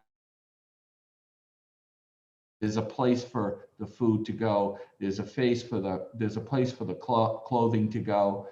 There's a place for the glass to go. It all has to be, you know, the packaging should be left at the store. You buy a big screen TV, don't take all that packaging home, because that's on the taxpayers to get rid of it then. Leave it. That's what they do in Europe, you know, unpack your TV and bring your TV home and leave them with the costly waste. But we have to start thinking like that, and it's going to take a change in culture. But one of the biggest things one of the counselors talked about long-term planning. This is where we have to do our long-term planning. We have to plan and educate our residents on how we're going to get rid of municipal solid waste, because there just isn't an affordable option that's out there if we're just going to continue to pay for it the way we're paying for it. The price is going up, and that's driving the increase in Mr. Sears' budget. Correct me if I'm wrong, Brian. Yes, yeah, that is part of it. And I mean, there are moves the city has made in the last couple of years in terms of reducing some of the burden on the available staffing that we had. So we do have a stormwater authority now. Okay, so they do all the catch basin work. They do all the street sweeping outside of downtown, which we clean. Okay, so that was an area that, honestly, yes, we were not able to keep up. And every year the state is more strict about what you have to do reporting wise and stuff. It was a very wise move at that point. So we took the stormwater responsibilities and activities and everything. We moved those off to an authority, and now that's handled by Veolia. We did have the Martin Center building that we were responsible for. That took a drain not just on our personal resources, but that took a drain on contractors, because we had to keep the roof from leaking. We had to keep the heating and air conditioning going. So that, from our operational mode, that was a very good move. So every time a move like that is, it doesn't mean we're doing a bad job, but every time a move like that is made, I talked about this 2 or 3 years ago. I said we need to get sustainable, which means that we have the manpower, we have the workforce, and we have the budget to do what we need to do. A couple of years ago, we were just honestly way overstretched. So when you talk about building cleaning, building maintenance, those sort of things, now that we've shed a little bit of those responsibilities, it makes us that more effective with the personnel we have. If you know, I mean, and the city has different components, and the finance department and the mayor, the administration has come out, and I think just from my own background, where I used to be a selectman for a town, so I knew all the finances. I mean, I just got to weigh in. The overall package of where the city is financially is a really good place, real healthy place. I know you've seen the presentation and all. So, I mean, I'm very proud in a way, and I cast the way I look at the department as a part of that, right? So yes, in an ideal world, if somebody threw a lot of bodies at me, could I probably be a little more effective covering some of these areas? That's a possibility. Maybe going down the road, if some of the mill rate stuff happens and the grand list grows and we get some federal money in, and we can do that without overburdening the taxpayer. Yeah, we could look at maybe beefing up the staff a little bit, but I think the city's been very successful, letting go of some of those things that were a real drain on us. And I keep coming back to it at this point. We are well poised to to do the job, and we have to put some funding into a couple of the areas that allow us to hire contractors to do repairs and such like that. And we're in a better situation than we were a couple of years ago, and we're going to have some younger staff coming on board. So I appreciate the support. Right now, I think dialing in and doing the best with what we have is and working those community relationships and some of those synergies going on. I think that's what we can do to improve the service to the city. And next year, let's revisit things and see where they stand and keep it at a continuing conversation. But I really do support this budget, and I'm very comfortable with where we are. And I appreciate your input too. Yeah, no, and Director Sear, just again, President Dominguez, so you said an example, and this is my last question. So about not working in silos anymore, right? So for example, so you have, let's say the highway crew team, right? And then you have the building team, right? So is it that, for example, the highway is going to be able to help the building maintenance team? Is that what you're talking about? Like, I want to see how is that it? Yes. Okay. So we've and got, then my other part will be this that goes along with that. So when you have workers who are not able to work because they're on leave, I mean, who takes over? Like, I mean, you're missing. Yeah. So let's say it's spring and the grass is growing like crazy. Okay. I've got 6 people in parks. On a given day, I might have one out sick or one out, on vacation or something like that. We don't have as many potholes. So can I take some members of the highway department and say, today, you're going to get on a mower and we're going to weed whack and we're going to go and we're going to do all these parks. It's that sort of thing. When we have that need at that point, everybody helps. Now, when solid waste has had a few people out, we all knew we had some COVID issues in January. The other divisions pitched in where they could and they helped out.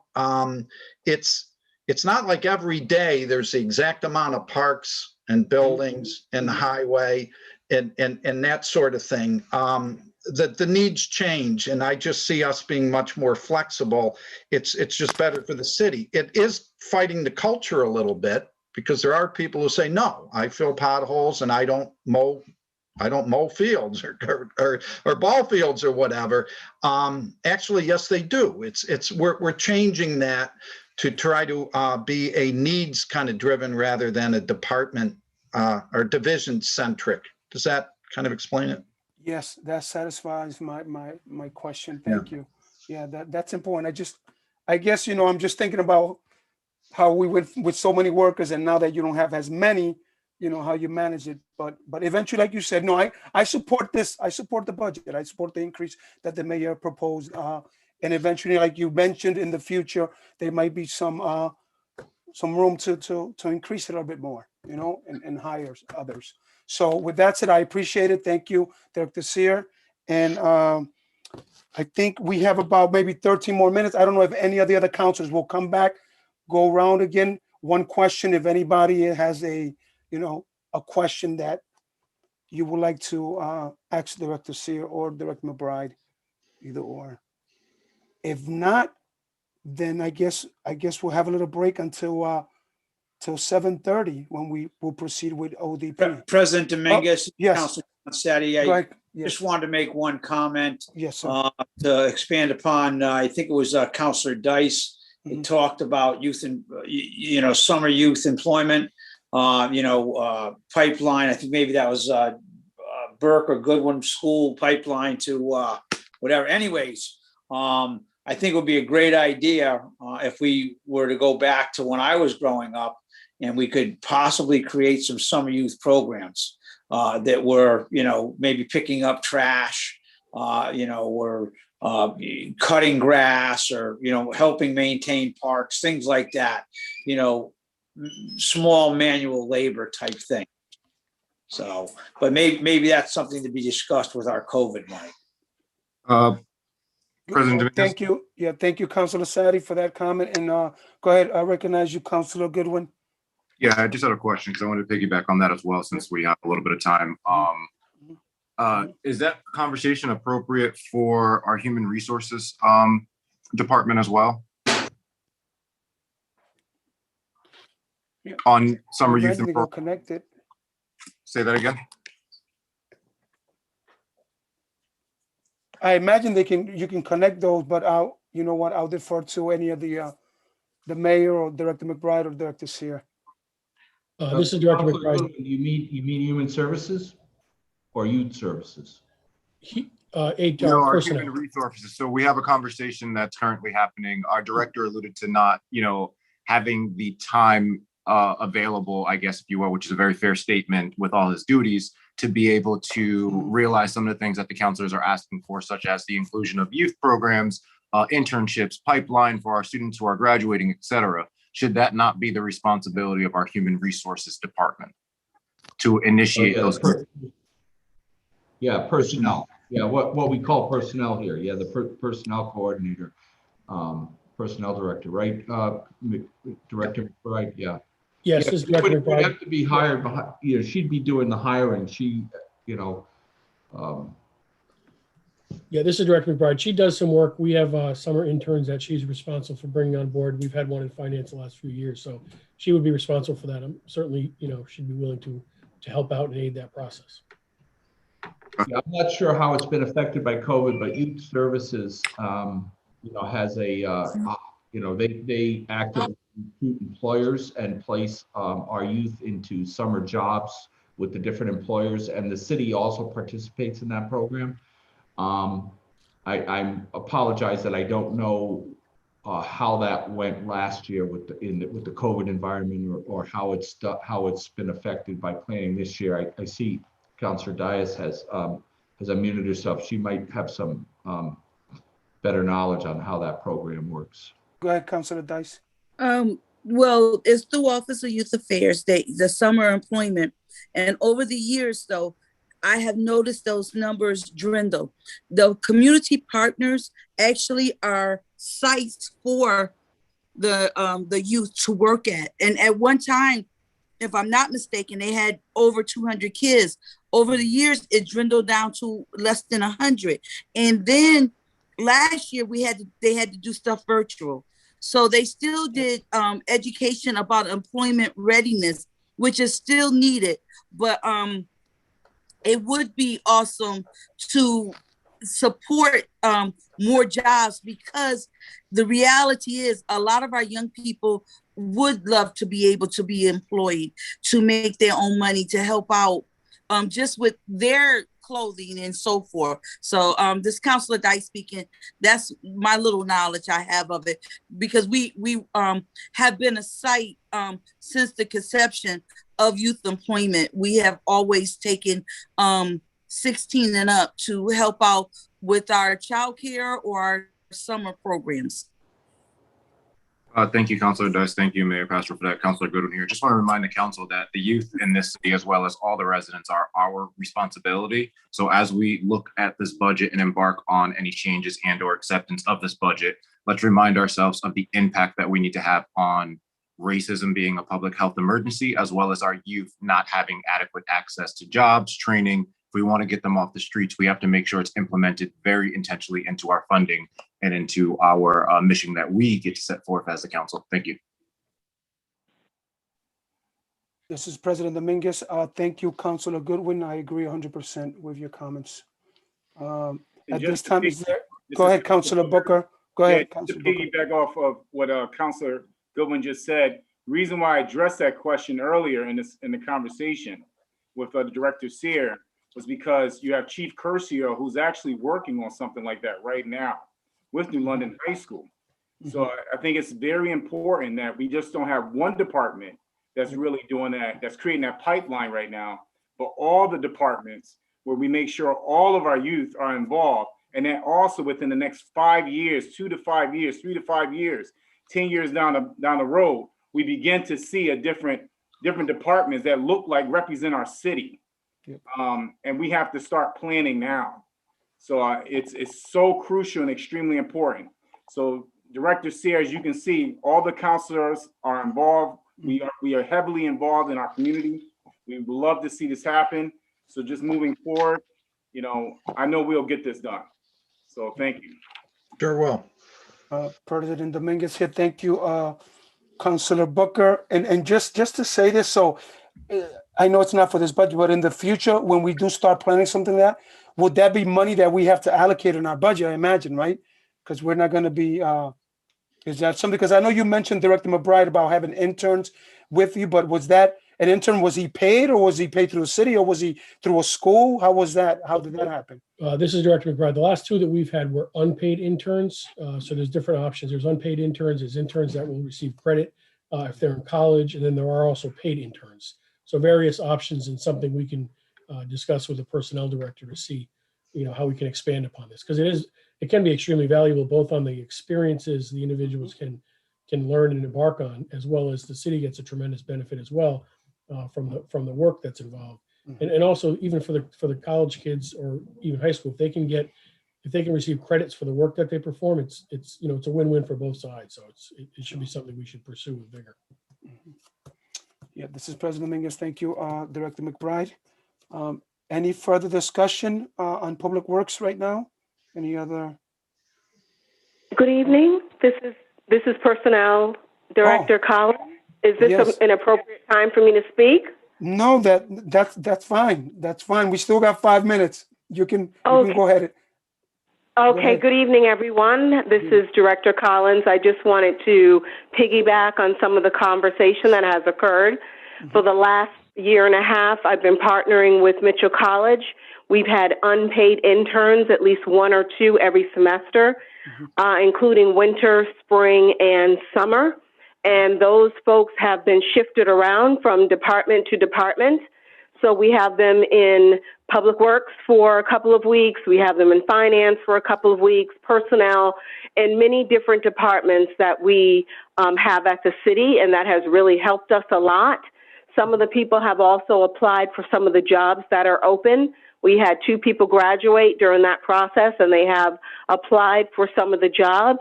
I know that Chief Curcio is working with the high school as a pilot right now. We intend to extend that on to other departments in the future so that we can get some New London residents as well as some minorities.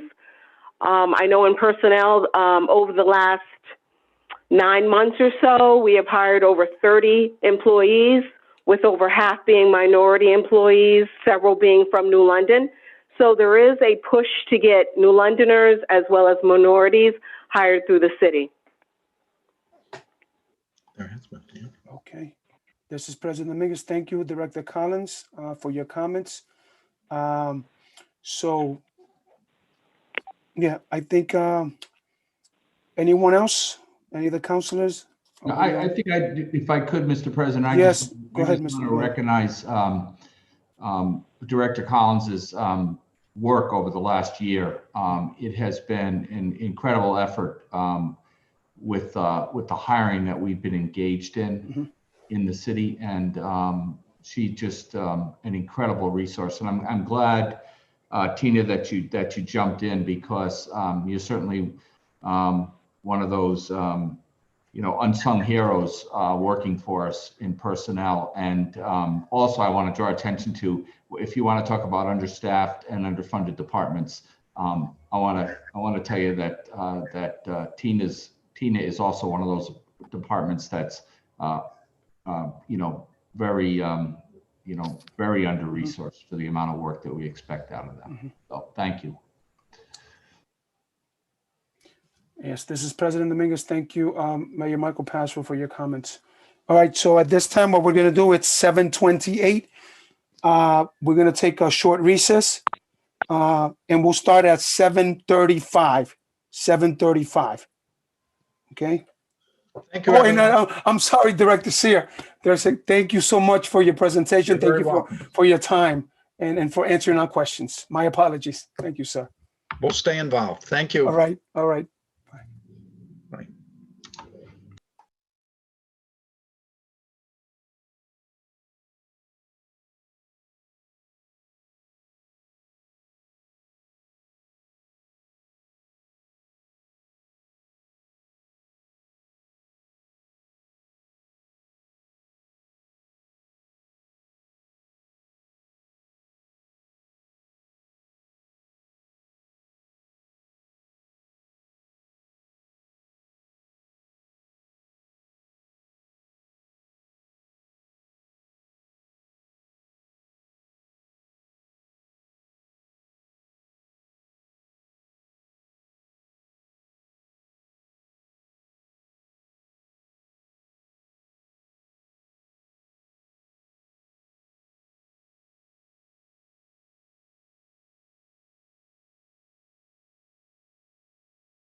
Okay.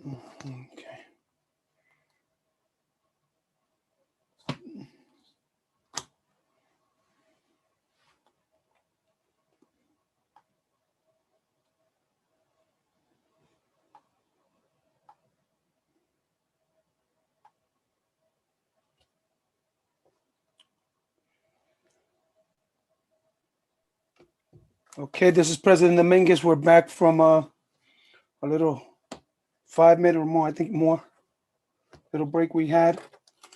At this time, we're going to be joined by Director Reyes for the Office of Development and Planning. Good evening, Director Reyes. Let me see if everybody's back.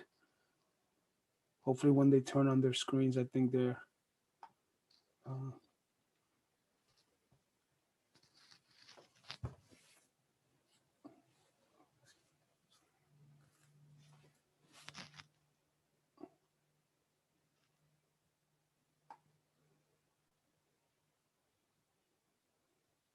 okay. We'll start. All right, you have the floor, Director Reyes. Wonderful. Good evening, everyone. Thank you, President Dominguez, council members. This evening, we're talking ODP and what it takes to operate and the financial investments that the city make, in which I have the pleasure and honor of having 15 amazing staff members that do an incredible job to make sure that our investors, our developers, our residents, business owners get the services that they need so they can be successful in this local economy.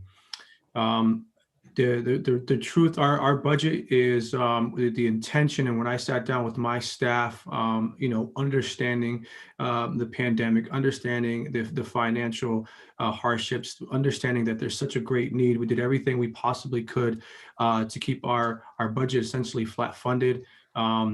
Use a lot of the numbers from last year, reduce numbers, knowing how we did this year, and there's not too much extra here. It's pretty straightforward.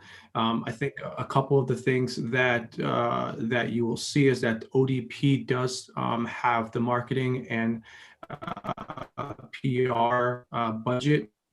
I am proud to say, I know last year was the first time the city really invested in marketing, and I appreciate it was this council that approved that. And what we did with that $75,000, we turned that into $200,000 in tourism marketing initiatives that are underway today. And we have every intention to make sure that we leverage and be responsible for the dollars that we're blessed with, and making sure that we can multiply that when we have the opportunity to do so. So I have tourism, and I believe the two other line items above just standard operating is our cultural district and economic commission has a budget. I'm proud to say that it was part of the process to have that approved on Monday night. Now we have a little bit of seed money that they can use to also essentially use it like the fish and the loaves of bread, right? It's about taking that and multiplying it. So we hope that they can do that as well.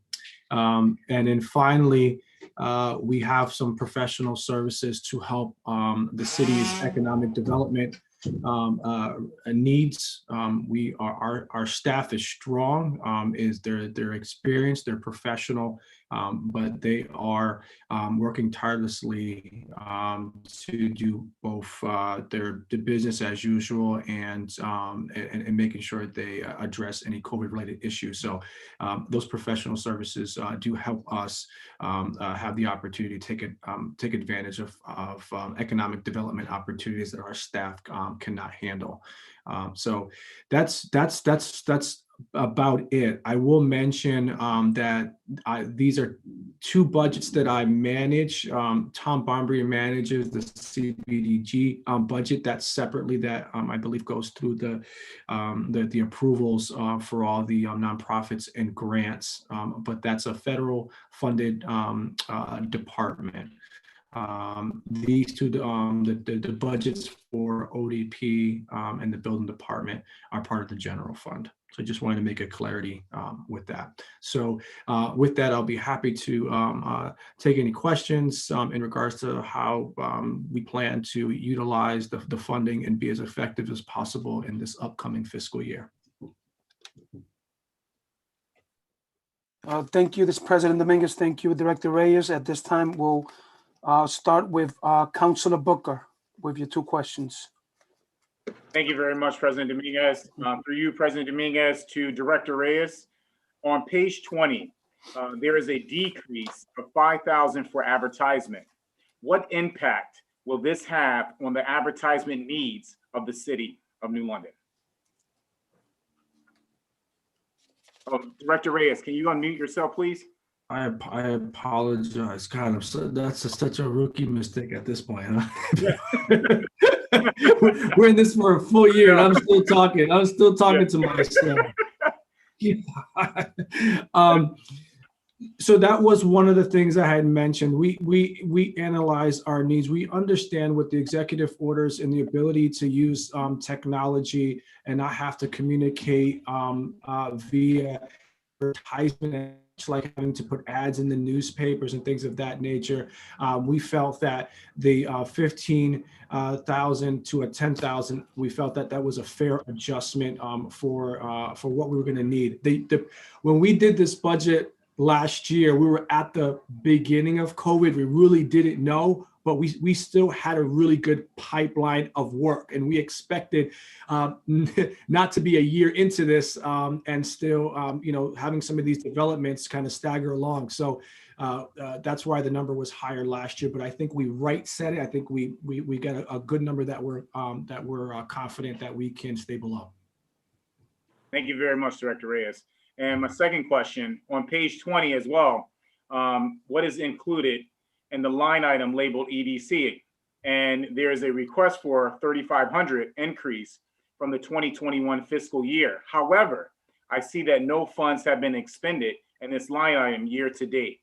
Can you please explain as to why? Thank you. David, you have your finger up. Yeah, this is Director McBride. I did just want to clarify. The original budget that was proposed was $4,500. What you're referencing in the revised budget, the $1,500, that was a result of a budget modification that was done in the year, where $3,000 was moved from EDC to the other professional line item, which increased it from 15 to 18,000. So I just wanted to clarify that the original budget was 4,500. Director Reyes and his team made the modification to decrease that. So year over year, original budget increased $500. Okay. Thank you for that clarification as well. And I'll give you some clarification on a little bit of flavor. So the city is looking at pursuing a new city website. Due to the Economic Development Commission not having enough members to fully operate as a commission, we decided to take those funds, put those in professional services, and go after that much needed new city website. So I felt those were that was the best way to use those funds. We had 13,000 between professional services. The professional services was 10,000. We didn't use those because that was supposed to be for the community center reimbursements. If you recall, when we approved the 140,000, there were some reimbursements that we set aside in those professional services. With COVID, we didn't have any reimbursables because we did everything virtually through phase one. So I took that money and I took the money from the EDC and I combined it to the $13,000 we needed to start the new city website, and I'm hope to cut that PO in the next couple of weeks. Thank you very much, Director Reyes, for the clarification on that. Greatly appreciate it. Councilor Booker, I have no further questions. Thank you. This is President Dominguez. Thank you, Councilor Booker. At this time, I'll call on Councilor Sadi. So I would turn through you, Council President. This would be to Director McBride. Turn your attention to page 19, item number 52304. It says contribution to, and then it's cut off. And I was just wondering what that is a contribution to. This is Director McBride. The top row is contribution to Public Works Seamers. The next one is contribution to the defined benefit plan. And the next one is contributions to the city's 401k plan. And under the one for defined benefit plan, you have a negative 23.9%. And I was just wondering why that is.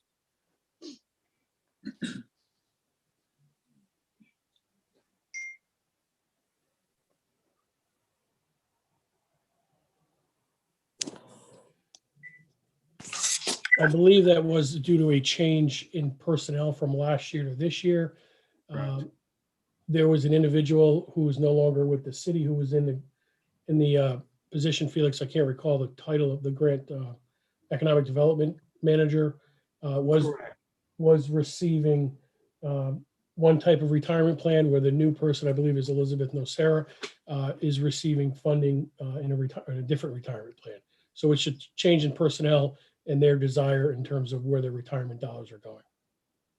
Thank you very much. And the other questions I had have already been addressed by Booker. So at this point in time, I'll reserve my right to question.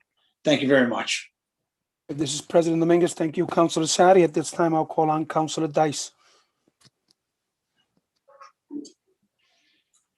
Councilor Dice speaking, and this is through you, President, to Director Reyes. I was very impressed, first of all, how you explained that you really looked at the budget and really downside and did what you need to do. And with your department, there's a lot of new initiative. And I just want to hear just briefly, how is this going to work? Because we got Barbara Neff coming in, we got a new city website, and then you have a new staff member who works with you. I know her first name's Elizabeth, but just a fantastic grant writer. So I can't wait to see what you got for us this year. Yeah, I'm glad you bring up staff, because I'm their biggest cheerleader. So a couple of things financially that our department did. Number one, we knew that our economic coordinator was being paid 20% out of CBDG, and that was going to expire. So I had to be extremely creative as Elizabeth was promoted from the project manager, grant writer to economic coordinator. I had to bring in someone at just the right salary, so ODP overall doesn't have to pick up that 20%. So we brought in a new grant coordinator, and we made up the difference. So even though we picked up, now we pay 100% of the economic coordinator's salary, we don't see that increase because the new Adriana filled in for Elizabeth. She is making much less, only because she's early in her career. Elizabeth is more further down in her career, so obviously she makes a little bit more. But we didn't lose any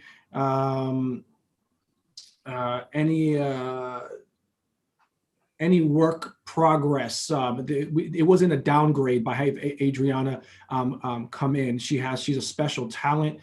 She's our bilingual specialist now in our office, and I look forward to her seeing her grow. I can see her being in my shoes one day, and I think that's special. But that had to be financial. We had to kind of work with personnel, and Tina's done a great job on making sure that as we hire and as we promote within, that we also have to be very sensitive onto what it does to our budget in the future. So we were able to take care of that. We planned ahead, and that worked in our favor. So this is Councilor Dice. So to my second question, because one of the things with the website, I would like to know, and I want to finish the whole thing. Will it be bilingual? Will it be also in Spanish and Creole? Because that is in our population. Then also, are we going to utilize Facebook, Twitter, when we're sending out information about all the wonderful things that's going to be taking place this summer because of what Barbara Neff going to be pushing out? Just saying. Yeah, absolutely. Or And I think Yeah, I think this speaks to the marketing and PR line item. I think right now the mayor's budget is supporting us at an equal amount to last year, which is 75,000. Our department is in charge. I don't know how I got this. I don't got the title of director of marketing. It just kind of happened organically. Organically. I'm definitely not a marketing person.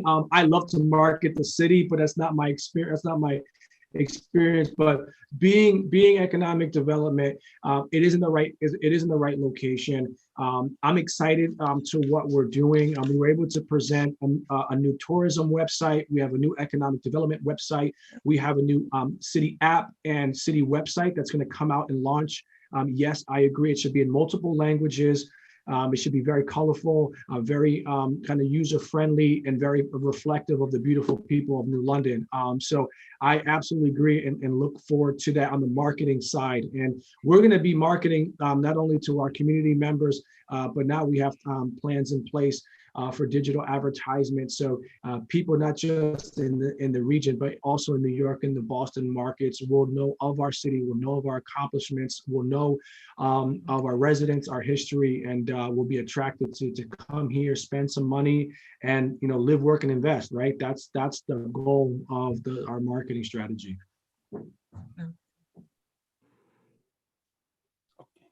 Councilor Dice, thank you, Director Reyes. All right. President Dominguez, thank you, Councilor Dice. And at this time, I'll call on Councilor Goodwin. Thank you, Council President. Let's see. Don't really have too many questions, but I do want to thank Director Reyes and your whole team for all the great work that you guys are doing collaboratively, etc. It's really great to see the growth of the city from a marketing standpoint, but also buildings going up. I did have a question. I wanted some clarity around the other professional services for the 25,000, what that consists of. Yeah, so right now we've got some city properties, and we've got a lot of downtown buildings. We have a lot of brownfield sites. And those development opportunities are extremely lucrative for the city in regards to development opportunities, tax revenues for the city. We need to bring in. We don't need a full-time employee per se, but we do need to bring in some talent that understand how to market these properties nationally, especially the State Pier project. You're talking, 10 to 12 acres of waterfront of property, and we really need to get people on board to go out there and get multiple proposals, multiple ideas of the best and use for that. And I think those are going to be the professional services that the city is really going to need to network. That is just not something that our office has the funding or the ability to do within our own business as usual, day-to-day description. Got it. So would that role be defined as another marketing agency that's going to go and promote our assets, or what would that be defined as? That would be defined as essentially an economic development firm, and that can be both on the real estate side. It could be an on-call service. I'm a big fan of on-call services, engineers, architects. So this will allow us to be in contract with a firm with a budget, and there would be an on-call service where we can reach out to them and say, hey, listen, we've got these 3 projects.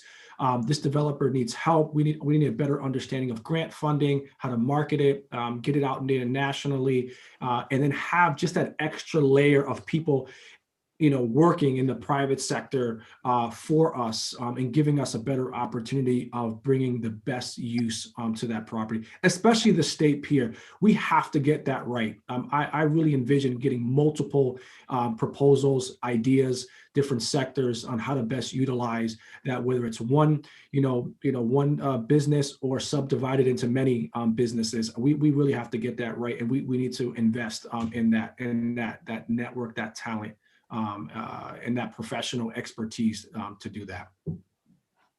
I have no further questions at this time. I do look forward to Live, Work, Invest Part 2 on steroids. So I look forward to the updates and the vision moving forward. Thank you.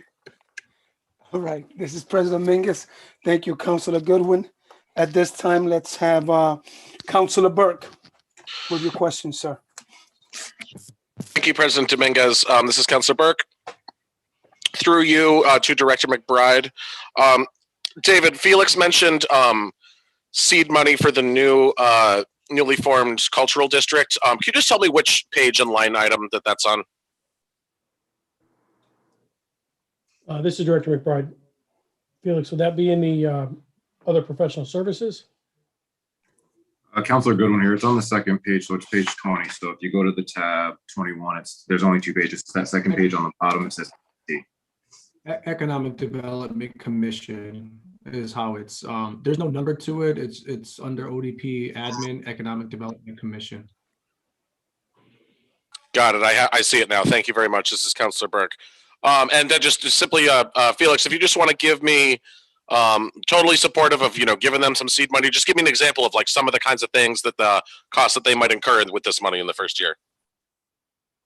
Yeah, I mean, I look at that to take this money to leverage other grants. I mean, that's the biggest thing. I look at any money that we give, any commission, any board, we expect a return. We expect them to be able to leverage that. So it could be for events, it could be for cultural events, it could be to help businesses. It could be for networking, it could be for communication, it could be for technology. We're expecting this Cultural and Economic Development Commission to be extremely aggressive and active in our downtown.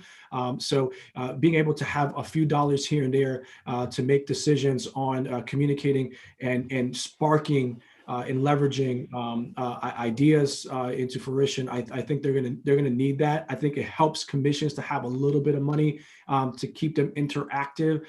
Instead, it's not just a group of ideas, but you have ideas that can actually translate into tangible action items. And I think that's important, especially with this group, because this group is going to be probably one of the most dynamic groups or commissions in the city. This is Councilor Burke. Thank you very much. Nothing further. Thanks, Mr. President. Okay, this is President Dominguez. Thank you, Councilor Burke. At this time, Director Reyes, I just have a question regarding, I know that there's some buildings going up. I know we have the one on Bank Street there in Howard. What's the next one that's coming up that's being, In the soon pipeline? to?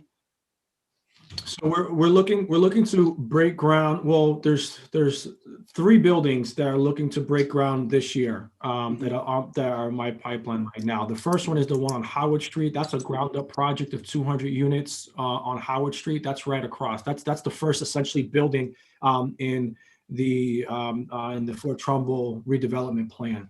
The second one obviously is the Martin Center. The Martin Center, I've been working with the developer, and I think we're all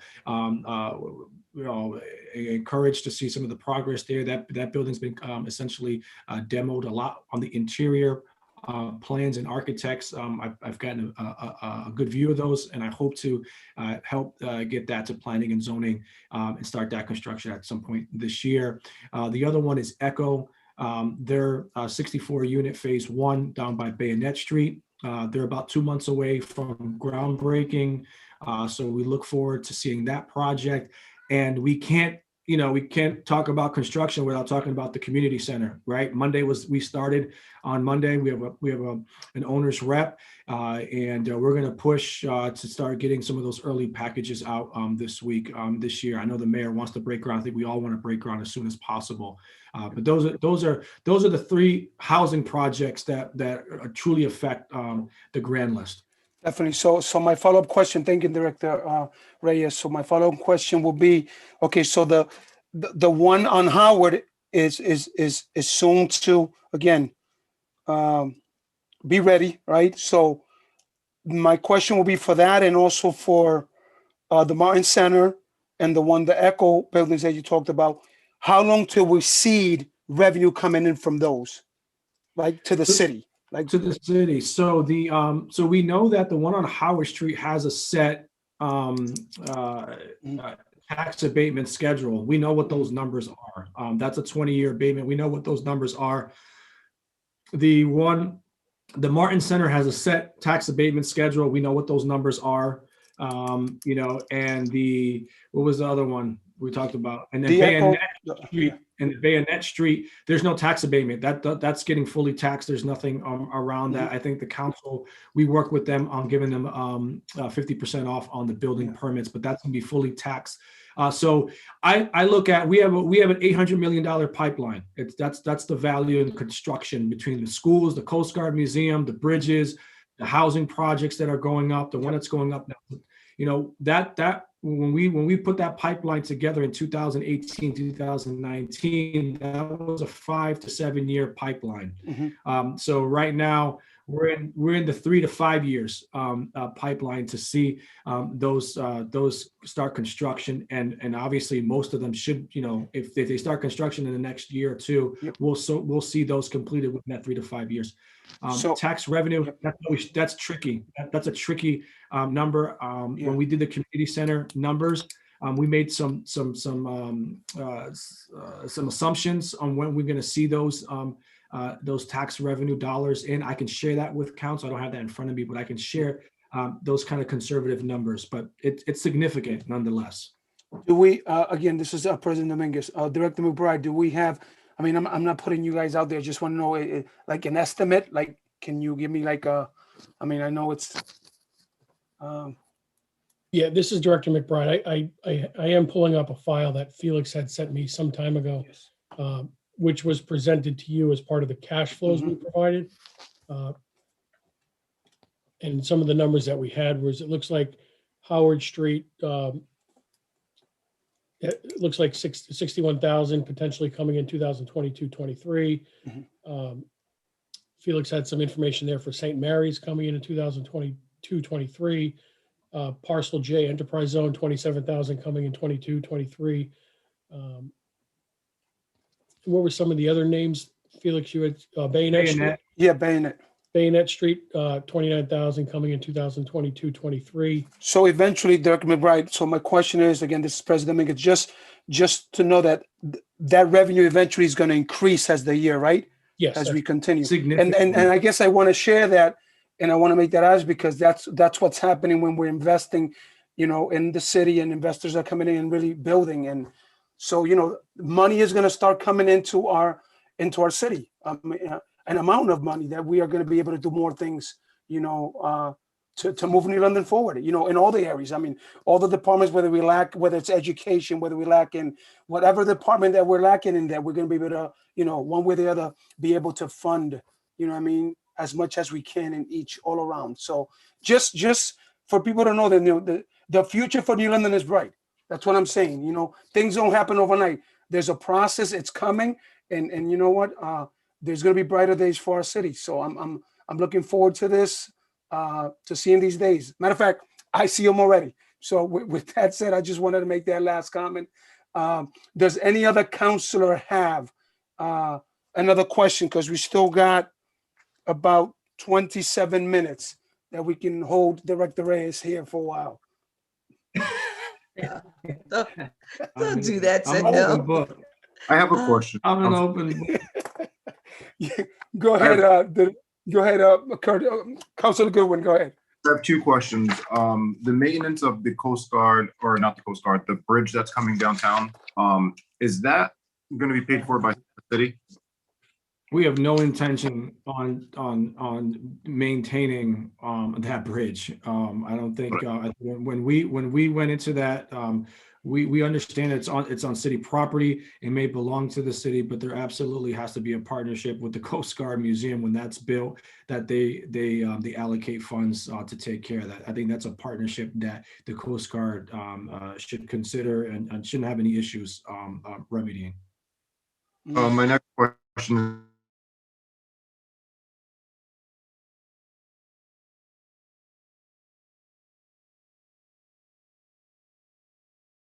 is the apartments income-based apartments. So those are probably some of the most important apartments that our city is getting. And you know, outside of the hopeful Garfield Mills. Yeah, well, you know how I feel about the Garfield Mills. But yeah, you know, so just quickly, and I think I just want to just plug in, I'll be as brief as possible. Our city right now is currently at, I want to say like 20, 23% affordable housing. The number is well above what the state will start supporting. So we're in that kind of tough area where we need affordable housing, but developers need the state to chip in. And then when you go after certain tax credits, because our percentage is so high, the state has like state statutes where they want affordable housing to spread everyone. Everyone should be responsible. New London shouldn't be the only city responsible for affordable housing, right? Our neighboring towns, everyone should be providing opportunities for people to pick and choose where they want to live and what community they want to live, and not just be subject to just picking New London. Because I tell people all the time, not everybody wants to be in New London. This is just maybe the only opportunity that they have. And we're at that point where it's becoming increasingly difficult to get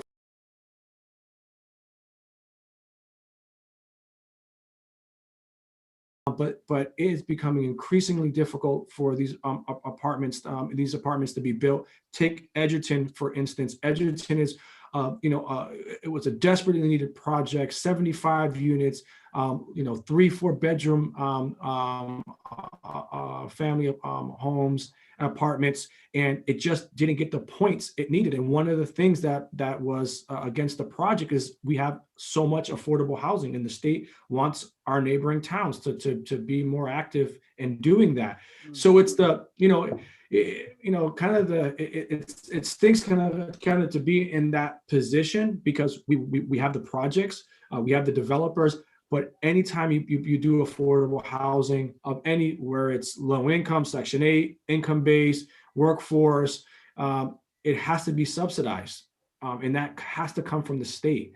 We do, as a city, I think we do a tremendous job of subsidizing housing through tax abatements, through enterprise zones, through opportunity zones. I mean, we have all of these initiatives, but at the end of the day, the state has to come in and support these projects for us to grow our affordable housing numbers. That we can't get past that.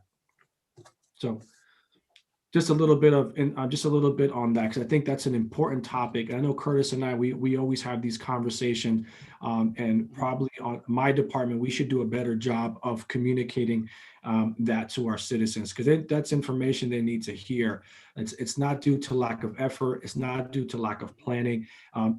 Subsidized housing is that it needs to be subsidized, and it's very competitive and very difficult when you have the point system kind of working against you. Thank you for that. Yeah. Okay, this is President Dominguez. Thank you, Councilor Goodwin. Any other councilor that wishes to address Director Reyes with a question? Councilor Sadi would like to make a statement. Go ahead, sir. So piggybacking on the discussion on affordable housing, the City of New London quite often gives benefit to developers. And I would recommend that in the future, that we try to demand that 25% of the apartments on land that we give away be set aside for, quote, low income or affordable housing. I know, for example, I have friends that live in New York City, large buildings, 2,000 units, where 25% of those units have to be set aside as, quote, affordable housing.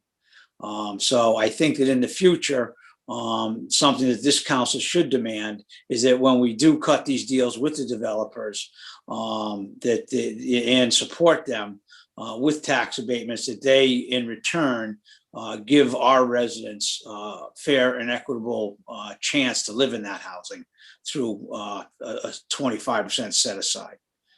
Thank you for the opportunity to speak. This is Councilor Sadi. Okay, President Dominguez here. Thank you, Councilor Sadi. Any other councilor that wants to address Director Reyes with another question to follow up? Okay, I think we're all set, Director Reyes. Thank you so much for your time and for answering our questions this evening. Well, thank you for your continued support. Definitely want to thank the residents and the taxpayers of the city of New London who are supporting these. We work extremely hard, and we are very sensitive to tax dollars in the great need of this cities, and we do our best to make sure we're good stewards of that money. Thank you to David McBride for helping our office put together a budget that can support our staff and the mayor. Very much appreciated, and we look forward to a prosperous 21-22 year. Thank you, everyone. This is Councilor Dice, President Dominguez. Mhm. My computer is going in and out, so that's why you see my name twice, and I was trying to raise my hand. And Okay. Did you have so a question for Director Reyes? Did you have a question? I had a thank you Okay, today. go ahead. Definitely. I go had ahead. the opportunity to be at the press conference this morning with Governor Malloy, the Congress Courtney, with Senator Famika, but what I was impressed, and I just want to share this with Director Reyes, is that he made sure that he gave thanks to his staff, and he explained how they work as a team. And so I just want to say I appreciate hearing those words and want to say thank you for your hard work. And one of the things that they talked about, that he grew up here in New London and came back to help and invest in New London. And I appreciated those words as well. And sometimes it's just nice for someone to let you know, good job and thank you. This is Councilor Dice. This is President Dominguez. Thank you, Councilor Dice, and I applaud those comments. I'm greatly appreciative that Director Reyes is back in his native hometown, and hopefully we'll have him come in and live here. Exactly. Yes. Let's buy you a house here. Exactly. Good job. So, all right. So again, thank you for those comments, Councilor Dice, and we appreciate you, Director Reyes. And again, all department heads, thank you for being with us this evening, for your work, and for everything that you do for the city, and that's including the mayor and everybody else. We will come to the last item on the agenda, which is public comment. And at this time, I want to call on Rich Bias. Rich Bias, thank you for waiting patiently. I know you're still on, sir. So the floor is yours. You have 3 minutes to share your comments with us. Thank you. Well, thank you. First, I want to thank all of you, including Mayor Passero and Felix Reyes. I mean, for all the hard work you guys are putting in to make New London the thriving and exciting city we all know it really is. I do not envy this budget process, but I am here to advocate for the parents, students, and staff of the New London Public School Systems. This year was an extremely difficult one for all of us. And we all worked together to make sure that the education was something that every one of us could be proud of to present, considering that, you know, it was never done before. This is a brand new system. This was a brave new world for our students. And we ask that you consider all that our students and our families and even ourselves have gone through. The Board of Ed budget continues the process and provides the students with our families with what they need to move forward. Our budget represents a chance for our community to move away from COVID education and provide what our family needs and our students needs. This year is going to be a larger need for our kids, moving away from distance learning, moving away from, you know, parents being, you know, responsible for the education or supporting the education at home, to them being back in the class for the first time in over a year. And I know that Efrain Dominguez, Council President, knows exactly what I'm talking, because he's in the trenches of the education system himself. I ask that we support the Board of Ed budget as it was presented. The 2% increase, the 2.2% increase that we have is really cost of living. It is the 1 minute. cost of electricity. It is the cost of the busing. It is the cost of everything. And yes, it is the cost of a cost of living increase for salaried employees. Again, I want to thank all of you for everything you're doing. I respect your efforts, and I know that you guys are working hard, but again, I'm here to advocate in favor of the Board of Ed budget, and it is what the city needs moving forward. And all cities can point to the education system and as being one of the things that will draw people in to our cities. Thank you very much. This is President Dominguez. Thank you, Mr. Bias. Thank you for the time and thank you for your comments this evening.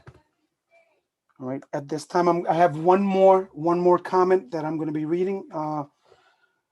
It is, well, it says, would you please, oh, I'm sorry, that's not the part. It says, my name is Claire Reardon, New London resident at 16 Hempstead Court. I would like to ask the Finance Committee to recommend to the city councilors that a minimum of 500,000 be moved into the public school budget from the police budget. We know that the best public schools in the state spend a larger percentage of their total budget on education. Cheshire has one of the best Connecticut public school systems, where about 75% Cheshire's annual taxes go to schools. Figures are rough. Please check my numbers. We need to pay much more money to improve our schools. Thank you. And again, this is by Claire Reardon, 16 Hempstead Court. All right, so that was our last final public comment. At this time, I will entertain one last motion.